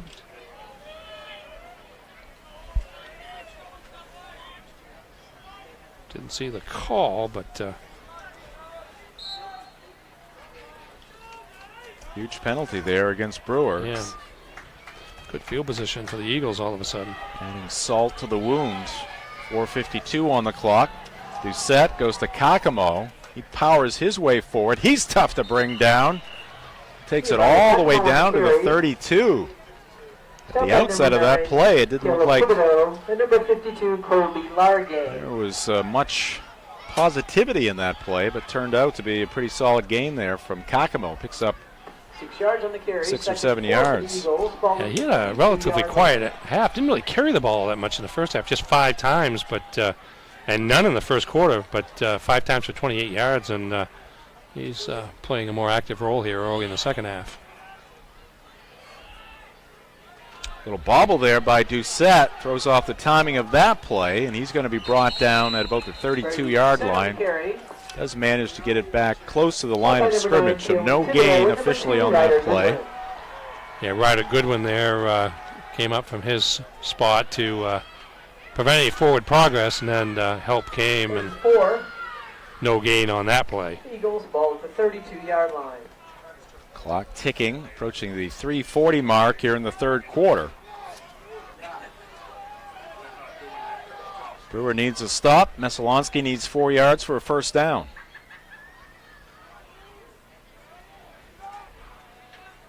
Getting the shotgun for Messalonskee about 3 yards behind the line of scrimmage. Doucette looking downfield, a little wobbly pass into no man's land. I think his intended receiver fell down. That was number 3, Simon Bessie. Brings up a big fourth down play here for both teams. Brewer really needs to keep Messalonskee off the scoreboard here, keep it a one-possession game, and Messalonskee would like to put what could be a dagger if they're able to punch this in, but first they need to get this first down on the 4th and 4 play.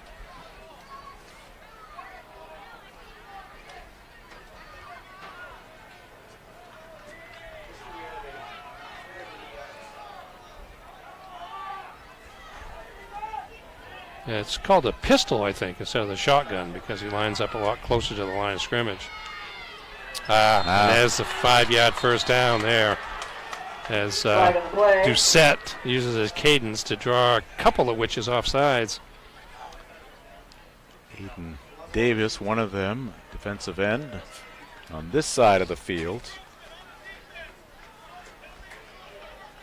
So that's going to result in a Messalonskee first down. Again at the half. First and 10, inductees to the Brewer Athletic Hall of Fame. Honored. You mentioned the 1968 football team. Their head coach is Ken Perrone. And I asked you the question, Ernie, why does Ken Perrone always look younger than his former players? Because he didn't stay in coaching too long. Well, he coached a long time. He did coach a long time, but... and the only guy to coach for 2 programs with... a witch as a mascot. That's right. It would be the Brewer Witches and the Salem Witches. Also coached John Bass. We saw him there 2 or 3 years ago when they were celebrating one of their former football teams, and coached the Crusaders before coming here to Brewer. Another first down for Messalonskee, so the march continues here for the Eagles. 10 at the 13 for the Eagles. That's a 14-yard gain there by Doucette, and the Eagles are having more success here moving the ball on the ground here in the second half. First and 10 from the 14-yard line. Bessie in motion, rolling to his right. Doucette looking for Bessie. The pass is behind him, but he's able to hold on, and he'll be ridden out of bounds. Actually taken down in the field of play. Clock continues to roll, and it's going to be a 7 or 8 yard pickup there on that play. Yeah, Evan Netto with the tackle in bounds. 2 receivers out to that wide right side of the field. One went deep, and Bessie went underneath, and Doucette took the higher percentage option and had good results on first down. So just 2nd and 3. Brewer dominated this game for the first quarter. It's been all Messalonskee since, and there's another 6 points for the Eagles. As taking it into the end zone is the quarterback, Brady Doucette, and that makes it 18-7, Messalonskee. Nice drive by Messalonskee. A couple penalties against Brewer aided in that situation there. The 15-yarder after the early run by Kakamo, and on this play here, Doucette fakes the handoff inside to Kakamo and then finds open space. Wasn't touched. Out to the left, and 7 yards on the touchdown run. 65 yards on the drive. You know, Messalonskee 0 for 2 on 2-point conversions. One of their tries from the 18-yard line after a penalty. Here's a pass to the right, incomplete. And they will come up short again, but they do get the 6 points. And now it is a 2-possession game with Messalonskee on top by a score of 18-7. You mentioned that Brewer Athletic Hall of Fame, Ernie, and the inductees here in 2021. Kathleen Cahill. She was the swimming and diving coach from 1988 to 2018. Ron Hughes, class of 89, played baseball, basketball, and football. Victor Irwin, class of 2013, a wrestler. Leah Jackson, class of 2009, played softball and basketball at Brewer High School. Steve Tardif, class of 1969, football, basketball, and baseball, played by Steve. And then Bob Van Pearsum, class of 1971, track and field and football, and also being honored the 1968 football team coached by Ken Perrone, Class A champion, undefeated season for the Witches. It's one of those two Class A state championships that we referenced in a graphic early in the contest. Kick bounces inside the 25, and it's picked up there by Brewer. Who's got it? It's going to be Cam Hughes. Breaks a tackle, and he's ridden into the Brewer bench. He'll go out of bounds at the 37 of the Witches. And that's where Brewer will get things started, trailing by 11. 1:43 left to go in the third quarter. Say this for Cam Hughes. It's rarely the first tackler that gets him down. Almost never, it seems like. Tonight there was one case where he tried to run up the middle where they grabbed him by the ankles. But other than that, he's fighting off that first defender, cutting in a different direction and making positive yardage. High school football on Ticket TV, brought to you in part by Greenway Equipment Sales. Nothing runs like a deer in Bangor and Ellsworth, and at greenwayequipment.com. High school football on Ticket TV, also brought to you by Quirk Auto Group. Visit a Quirk Auto Group dealership in Bangor, Belfast, Augusta, or Portland, and at quirkauto.com. 1st and 10 for the Witches. Need some points. Ryder Goodwin from the shotgun. Cam Hughes in the backfield with him.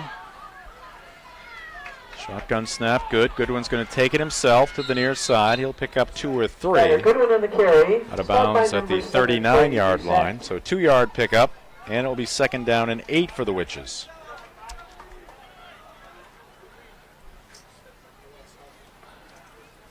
Final score from Oaks Field and Dover Foxcroft tonight. Foxcroft Academy 28, Freeport 12. So the Ponies go to 3-0 on the season.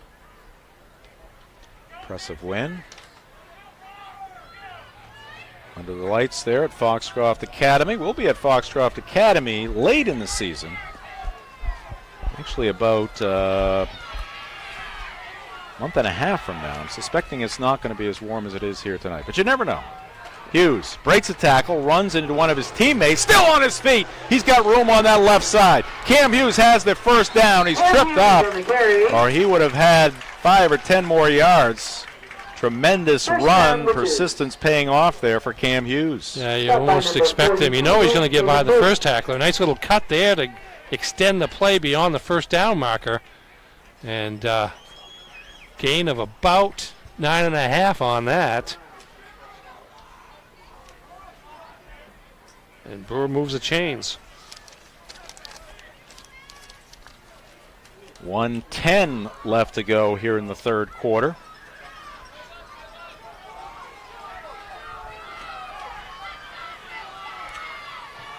Which is picking up the first down.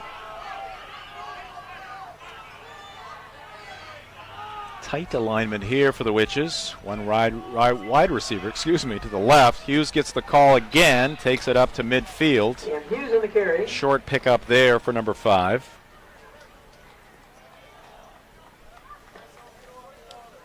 Yards on the play, 2nd and 8.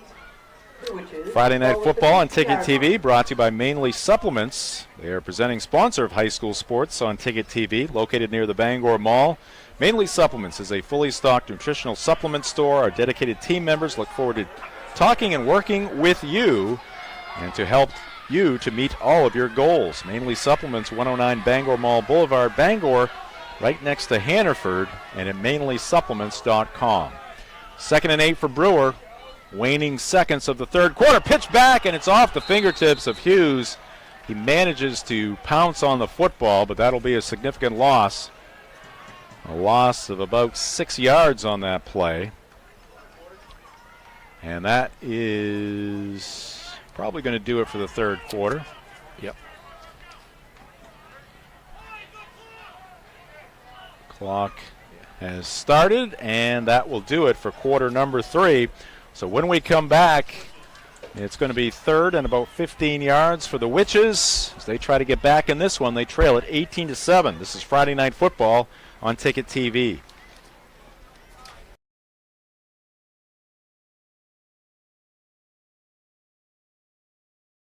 Nothing runs like a deer. And Greenway Equipment Sales keeps your John Deere running year-round with convenient mobile maintenance service. We service most walk-behind and riding lawn equipment right in your yard in our specialty equipped truck with no mess in your driveway. Our 14-point checkup will keep your John Deere running smoothly. We'll even change attachments for you. Call the Smith Brothers today to schedule expert service right at your door. With 2 trucks now on the road to serve you better. Nothing runs like a deer. From Greenway Equipment Sales, Ellsworth and Bangor. The Dream First Community Debit Card. When you shop local, use your Dream First Community Debit Card and we'll donate to a local food bank. You'll be supporting the businesses that help make our communities the beautiful and unique places we call home, while also helping end food insecurity right here where we live. When you shop local, we give local. That's simple. The Dream First Community Debit Card, only from the First National Bank. Learn more at dreamfirstcommunity.com. Field getting ready for fourth quarter action. 3 quarters in the books. Messalonskee, after trailing 7-0, has reeled off 18 straight points. Eagles on top by 11. Goodwin under pressure, and he'll be sacked. Ryder goes down at about the 38-yard line. And that's going to bring up 4th down and very long. +5 on the play, 4th and 20 for the Witches. Ball at the 38-yard line. 4th down and 20.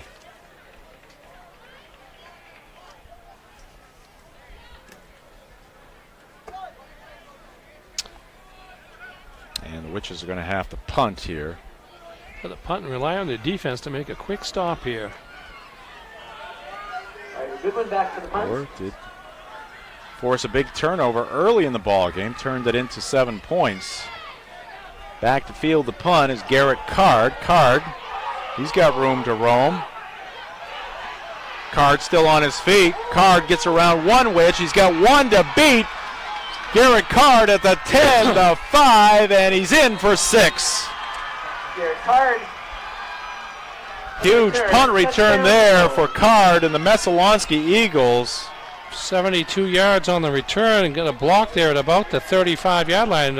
Fairly borderline block, close to a block in the back, but no call, and he keeps going. And then once he gets to midfield, he cuts back across and outruns the Brewer coverage team to the end zone. Second special teams touchdown of the evening for the Messalonskee Eagles. Well, tough turn of events there for the Brewer Witches. The fans who have made the trip from the Oakland area across the way, excited by the 4th touchdown of the ball game for Messalonskee. They now lead at 24-7. They are 0 for 3 in 2-point conversions. They're going to go at it again here. Snap to Doucette. Handoff. Nope. Doucette will keep it, and he will take it in for 2. So Doucette for the 2-point conversion. And that will make it 26-7 Messalonskee.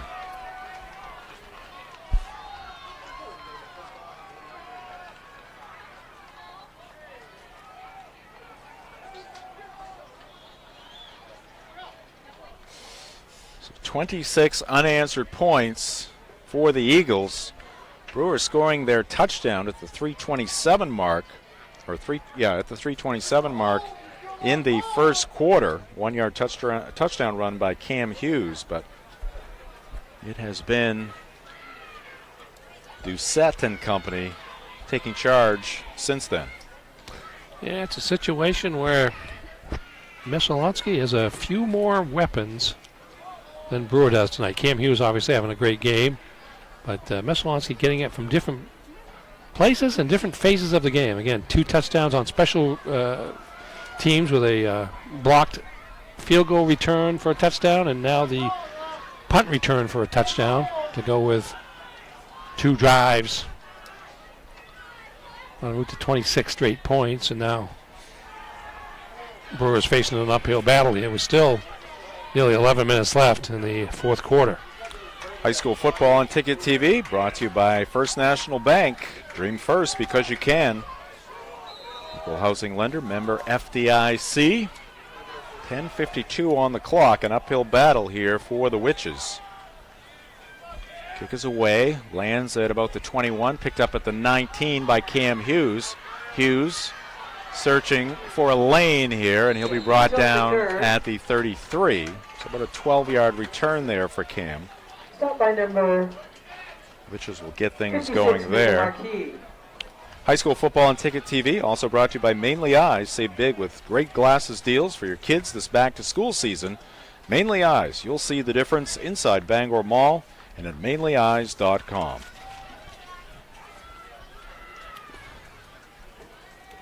First and 10 for the Witches. 44 left. We're holding back on our broadcast schedule. We've already lost a couple of soccer games that were on our schedule for this coming week, but we're going to replace at least one of those with another soccer game, and we're just going to kind of take a wait-and-see attitude for Friday night football. Looking to bring you 2 games next Friday night. Yeah, it's kind of hard to know who's going to be playing. And again, now Messalonskee feeling it on both sides of the football. Their defense has really risen to the occasion here in the second half. Yeah, outside of Cam Hughes, there's not much happening offensively for the Brewer Witches. Bangor still leading Scarborough as they play in the third quarter. Score there 17-16. You mentioned Foxcroft Academy with a win over Freeport, 28-12. MDI leading Orono up in Orono, 52-13. That game in the fourth quarter. Poland over Belfast, 27-13. First game of the year for Poland. Waterville 32, Camden Hills 22. Both those teams undefeated at 2-0 coming into tonight's game. Second and 13. How about this? Rowan Valley breaks a tackle, and he's going to be brought down from behind by Doucette at the Messalonskee 35. Rowan Valley on the carry. Good burst of speed there by Doucette, or Valley. First down in the play. Quick handoff immediately through the hole, and then split the secondary, and he's off to the races. Only a number 5 for Messalonskee. Sam Doobie was able to prevent Valley from going all the way. That is going to be a gain of 35 yards for Rowan Valley on that play, and that was something Brewer badly needed at this point of the ballgame. All right, first and 10 for Brewer. And the give here to Cam Hughes, that offensive line creating some holes. Hughes inside the 20, down to about the 17-yard line. 28, Bryce Crowell. Yeah, watch Hughes, and just a leg grab by Bessie was able to keep Hughes from building some more momentum. But as it is, 17 yards on the play, back-to-back gains of 35 yards by Rowan Valley and 17 by Cam Hughes puts Brewer in the red zone.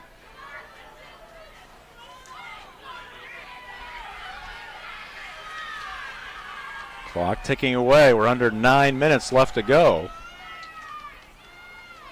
And the handoff to Valley. Valley punches it inside the 10. He's wrestled to the turf at about the 9-yard line. Now, they had gotten away from Valley on the offensive side here since early in the first quarter. He had 3 early carries, a couple of them, one for 11 yards, one for 7, but hadn't had just 1 carry since then until this series. And that's a good run there on first down of 9 yards to get the ball inside the 10. Chris Sale pitching for the Red Sox tonight. They lead the Orioles in the bottom of the 5th inning by a score of 3-1. Sale just 1 run. Only 2 hits, but he only has 1 strikeout, which is interesting.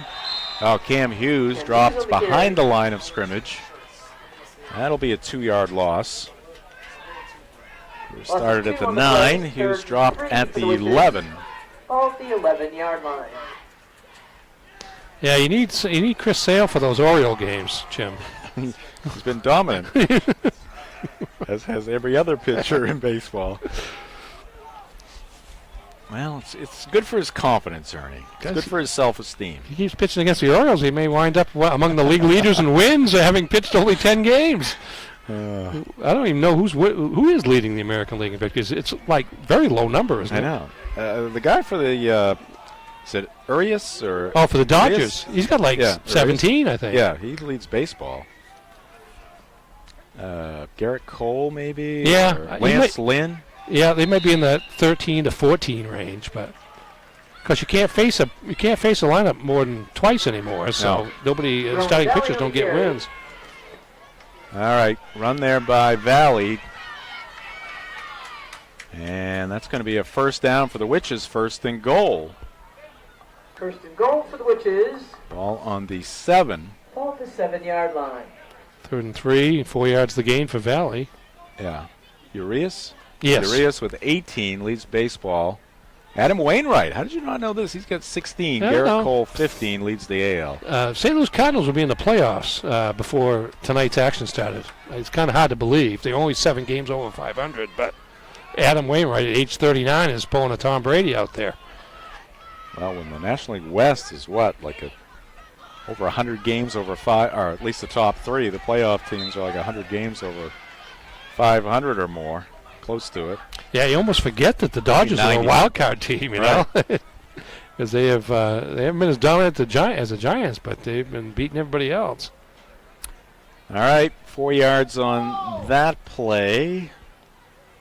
Ball on the 6, second and goal from the 6. Check that, just a yard or 2 on that play. Ball at the 6-yard line. It was first and goal. So a short gain there by the Witches. Running out of time. We're inside 6 minutes here in the fourth quarter. Handoff goes to Hughes, and that Messalonskee defense keying on him. He's going to be dropped for another loss.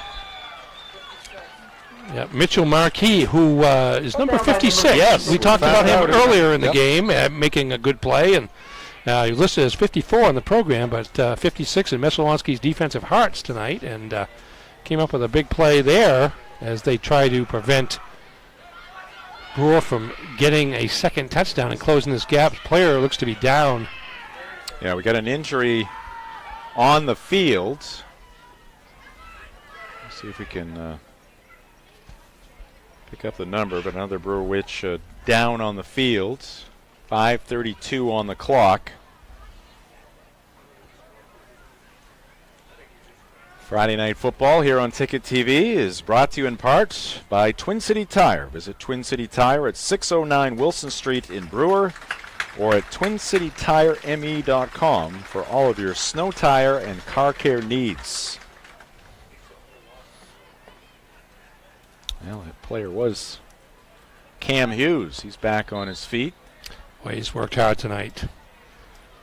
He's worked very hard tonight. Is he over 100? Oh, well over 100. 100 and... Third and goal for the Witches, ball at the 7-yard line. 145 yards. Might need a little oil on those. 29 carries. Those gears in there. We could hear him as you were doing that addition. I usually spray WD-40 into my ears before each game when I know I'm going to have to add things. Third and goal, and the pass intended there for Aaron Newcomb. Too tall for him, and it's going to bring up fourth and goal for Brewer. It's easier said than done, but I mean, one of the keys to Brewer making progress this year is to develop some sort of passing game to go with Cam Hughes and Rowan Valley, who looked to be a pretty good combination on the ground, but I think they passed 3 times, 2 for 3 last week against Brunswick for minimal amount of yards, and tonight still looking for their first completion. And it just allows the defense to just play totally against the run. All right, this could be it for Brewer. 4th and goal from the 7. 5:28 on the clock. They trail it 26-7. It was 12-7 at the half. Here's a pass, and it's going to be knocked away. Looks like it was intended for Newcomb again. In and out of his hands. Good defense once again by Messalonskee, and the Witches will turn it over on downs. Messalonskee takes over at their own 7-yard line. High school sports on Ticket TV, brought to you in part by Coastal Auto Parts. Coastal Auto Parts, owners of your locally owned Napa Auto Parts stores. And high school football brought to you by Down East Toyota. Down East Toyota, 652 Wilson Street in Brewer. All roads lead to Down East.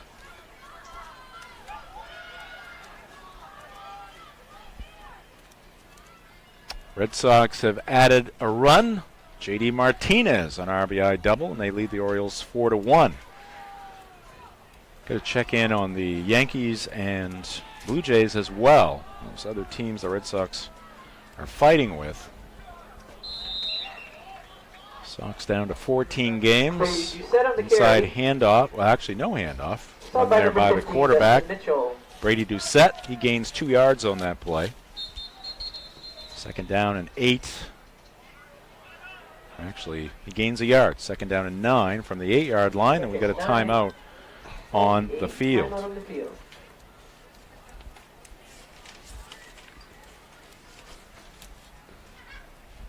Yankees still leading Cleveland 2-0 as they're midway through the 7th inning in New York.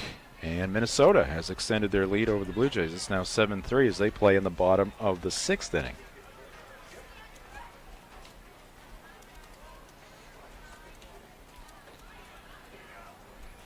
High school football on Ticket TV is brought to you by Midcoast Denture Design. Because everyone deserves an awesome smile. Visit midcoastdenturedesignmaine.com. 5:04 on the clock. Messalonskee looking good to pick up their 2nd win of the season. Stay tuned for the post-game show. We'll get you some highlights from this ball game here tonight at Doyle Fields. Get you the final numbers.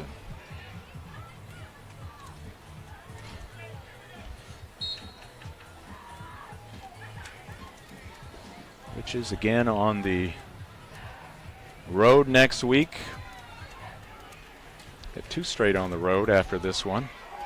Here's a nice run by Doucette as he breaks free, takes it up to about the 28-yard line. Stop by number 5, Cam Hughes. 1st down on the play. And Bangor has extended their lead. They lead Scarborough 24-16. And they took what, Ernie? About half of their team, the other half being quarantined. Yeah, somewhere in the low to mid-20s with a number of kids who were left back in Bangor, according to Stephen Enstein, the school's athletic director. He said, we're just going to take down who we have and play who we've got. And so far, so good. Do you have a time on that? Is it 3rd or 4th quarter? Fourth quarter, and they're up. I'm sorry, what was the score again? 1 possession game, up by 8. Up by 8. That's what I was wondering about, the possession situation. Scarborough's a strong team, and they lost to Bonnie Eagle last week 20-6, but there's no shame in that. And before this season, the Red Storm were 33-9 over the previous 4 seasons, including a state championship, I believe, 2016.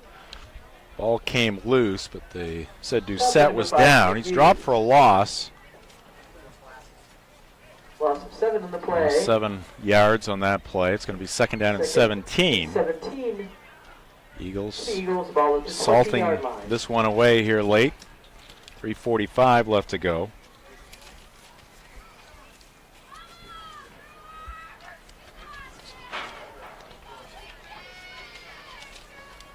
Yeah, Messalonskee keeping the ball in Brady Doucette's hands, minimize the chance for a fumble or misplayed handoff or something to that effect.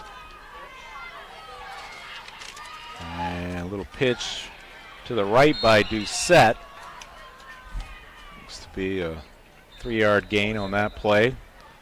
Kakamo with a carry. On the carry. Coming up this Stop by number weekend on 52 Main Sports for Leader, the 92.9 The Ticket. A lot of Red Sox baseball. Sox on the ticket right now. We'll have Red Sox baseball beginning at 12:10 tomorrow afternoon. That'll be followed by a big college football game, Ernie. Alabama at Florida in Gainesville. 3rd and 15. Give the Gators any chance at all? No, but if they can hang in for a half or so, it'll make it entertaining. There you go. Maybe we can see Nick Saban squirm a little bit. That's a possibility. Maybe wipe a little sweat off his brow. Could be a warm day in Gainesville. Yeah. Doucette hands it off to number 40.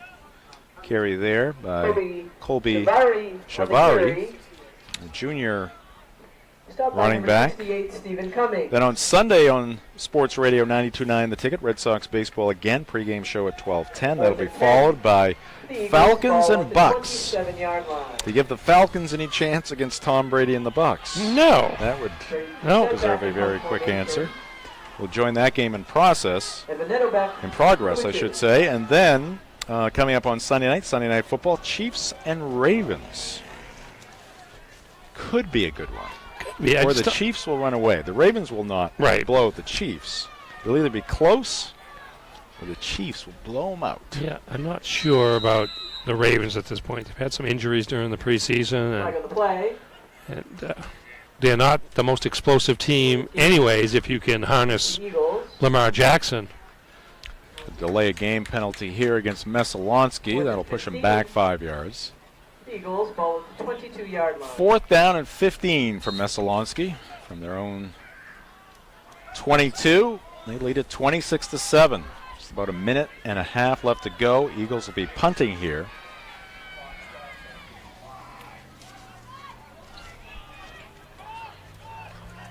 Punt away, fielded at midfield by Neto. He makes his way to the right side. 10-yard return at this point. Now he steps back. He'll lose a couple of yards after the initial 10-yard return. And it will net about 7 or 8 here for Brewer.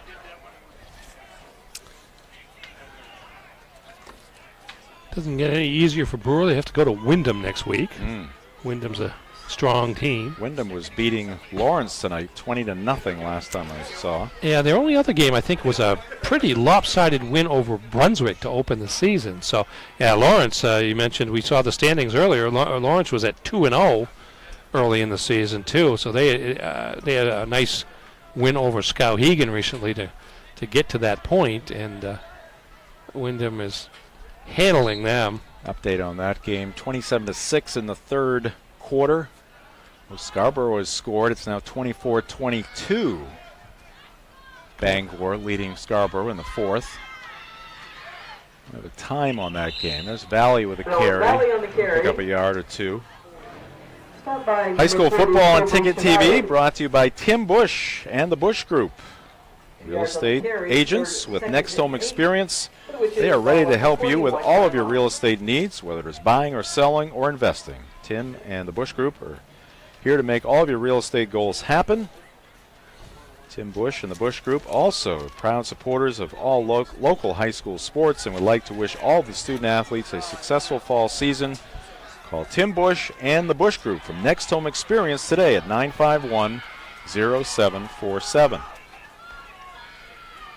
Under 40 seconds left. Ryder Goodwin from the shotgun looking to pass. Puts one up downfield, and that one's going to be picked off. And taking a knee shortly after the interception is going to be Brady Brunel. Sophomore with the interception. And that will do it for the Witches. Just 29 seconds on the clock. Messalonskee in control, 26-7. So Witches scored the first 7 after the big turnover. Turned it into 7 points. But the Eagles have turned it on since. Strong second quarter when they tallied 12, led at 12-7 at the half. And they've added a couple of touchdowns here in half number 2.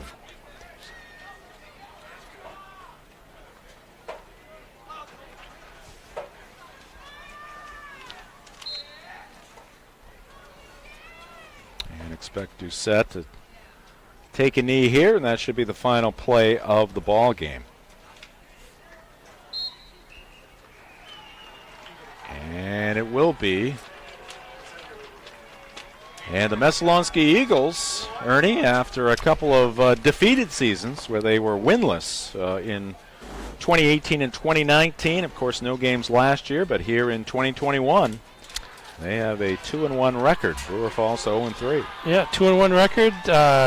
Fell behind tonight 7-0, and Brewer seemingly was in control of this game for much of the first half, but the blocked field goal and return for a touchdown by Sam Doobie gave the Eagles hope. They punched one in before the half to take the lead, and for the most part, the second half was all Messalonskee. So a new streak for the team from Oakland, 2 wins in a row.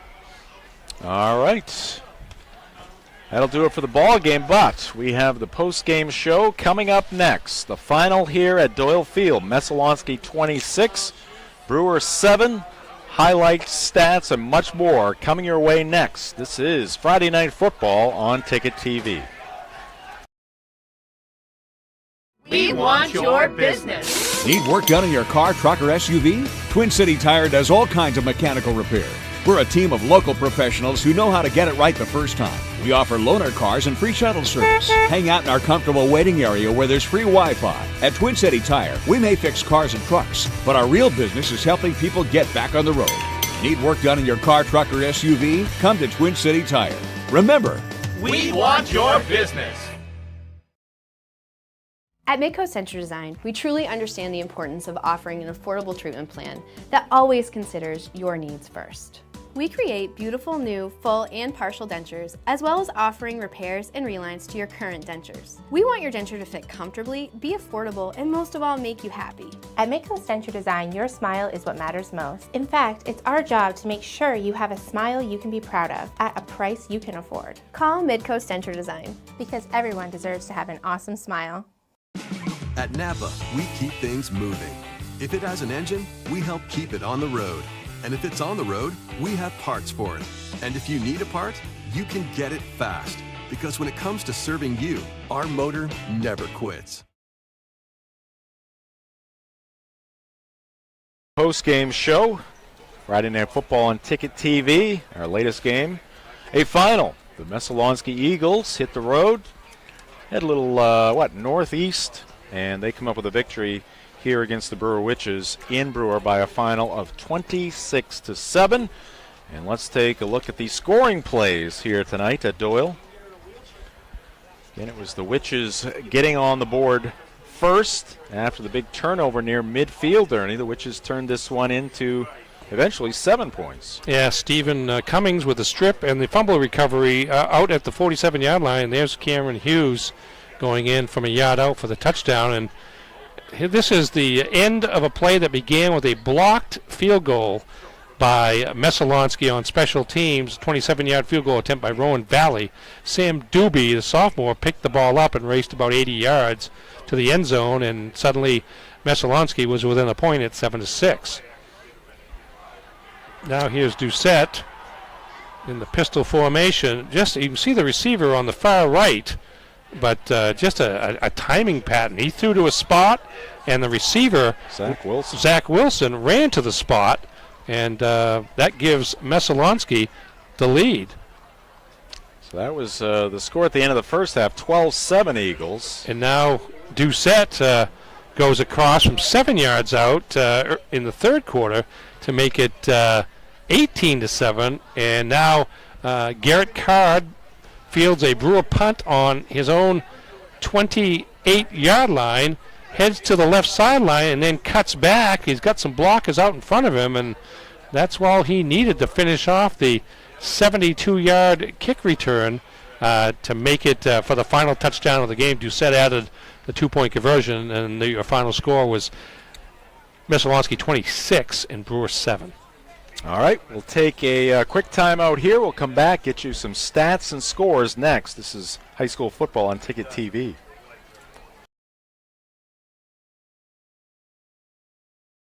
The better a product is made, the longer it will last. That's why buying a high-quality, low-mileage Toyota is a smart move. At Downey's Toyota, we're now a Toyota certified used vehicle dealer. This tag gives you peace of mind with Toyota warranties, 1 year of roadside assistance, a Carfax history report, and a detailed 160-point inspection. Plus, qualified buyers get low new car financing rates on Toyota certified used vehicles from Toyota Financial Services. All roads lead to Down East, where the best new cars make the best used cars. It's always a beautiful day in this neighborhood. The Neighborhood Early Childhood Center in Bangor for kids 6 weeks to 5 years old is where children of all backgrounds and abilities can learn, explore, socialize, and play. It's the next best thing to being home. They even provide 2 snacks daily. If you want your child to flourish, visit theneighborhoodecc.com or call 990-1452. The Neighborhood Early Childhood Center, 333 Hammond Street, Bangor. There's no place like home except the neighborhood. Welcome back to Doyle Field post-game show. Friday Night Football on Ticket TV. Messalonskee a winner here tonight, 26-7. Ernie Clark has been working hard all night, keeping those stats, doing all the math, the necessary math, and let's see what he has. What we have, total yardage-wise for the night. I'm glad you didn't say nothing. No. After that build-up. Nary a thing. Brewer actually won the total yardage game, 203 to 148. So not a ton of yards, but of course Messalonskee got 2 special teams touchdowns to help fuel their victory. Offensively for the Eagles, Brady Doucette, 13 carries for 56 yards, and Giovanni Kakamo, 8 carries for 49 yards to lead a rushing attack that churned out 112 yards on 29 carries. Doucette through the air, 4 for 10 for 36 yards and a touchdown passing to Zach Wilson. The other touchdown for Messalonskee that wasn't on special teams was a 7-yard run by Brady Doucette. For the Brewer, Witches, 203 yards all on the ground, 44 carries, almost 5 yards a carry for the Witches, but just couldn't complement that enough. Cam Hughes, another big night for the Witches, 29 carries, 137 yards. Rowan Valley, 8 carries for 71 yards to make up the bulk of the Brewer offense. Brewer through the air, no completions in 6 attempts with 1 interception and kind of a meaningless interception late in the game, but 203 yards total for the Brewer Witches, and the only touchdown of the game coming on a 1-yard run by Cameron Hughes to open the scoring in the first quarter. All right, thank you, Ernie. I want to remind you that high school football here on Ticket TV is presented by Mainly Supplements, located near the Bangor Mall. Mainly Supplements is a fully stocked nutritional supplement store. Mainly Supplements, 109 Bangor Mall Boulevard, right next to Hannaford, and at mainlysupplements.com. All right, let's get you some scores. And at last look, Bangor had fallen behind Scarborough late in that ball game. It was 30-24, and that's late in the fourth quarter. Has to be late. So Scarborough 30, Bangor 24. MDI defeated Orono tonight at Alphon Stadium 60-20. And Foxcroft Academy, again, we mentioned that one earlier. They defeat Freeport 28-12. Wyndham, the next opponent for the Brewer Witches, they are leading Lawrence 27-6. That game in the third quarter. And we'll get you some baseball scores here in just a second. But first, let's look at the upcoming schedule. First for Messalonskee. And they're going to be hosting Coney next week, and then they'll take on Wyndham on October 1st. Following that, a couple of home games as they play host to Falmouth Greeley on October 8th and Mount Blue on the 15th. For the Brewer Witches, now 0-3. They'll travel to Wyndham for a Saturday affair next week. That's a noontime start. Then they travel to Mount Blue before returning here for homecoming on October 8th. They'll host Skowhegan. We'll have that one for you. And then on the 15th, they are at Falmouth Greeley. So that's a look at the upcoming schedule for the two teams. Red Sox leading 4-1 in the bottom of the 6th inning. Yankees now leading the Indians 3-0 in the bottom of the 7th. And it's Minnesota over Toronto 7-3 also in the 7th inning. A reminder, weekdays on Sports Radio 92.9 The Ticket. Catch the morning line weekday mornings from 6 a.m. to 8 a.m. Then in the afternoon drive time, it is the drive from 4 to 6 p.m. Want to thank our crew here tonight. Great camera crew, led by Marcus Caesar, Matt Cunha. He's been working the sidelines. Also, Aiden Crystal and Riley Murray as well, directing our game here tonight. Our game broadcast, Mark Paulette and Nate Bailey. And ably assisted here tonight, color commentating by Ernie Clark. Ernie, thank you very much. My pleasure. Multitasking as usual. I'm Jim Churchill saying so long from Doyle Field. Again, our final. The Messalonskee Eagles 26, the Brewer Witches 7. This has been Friday Night Football on Ticket TV.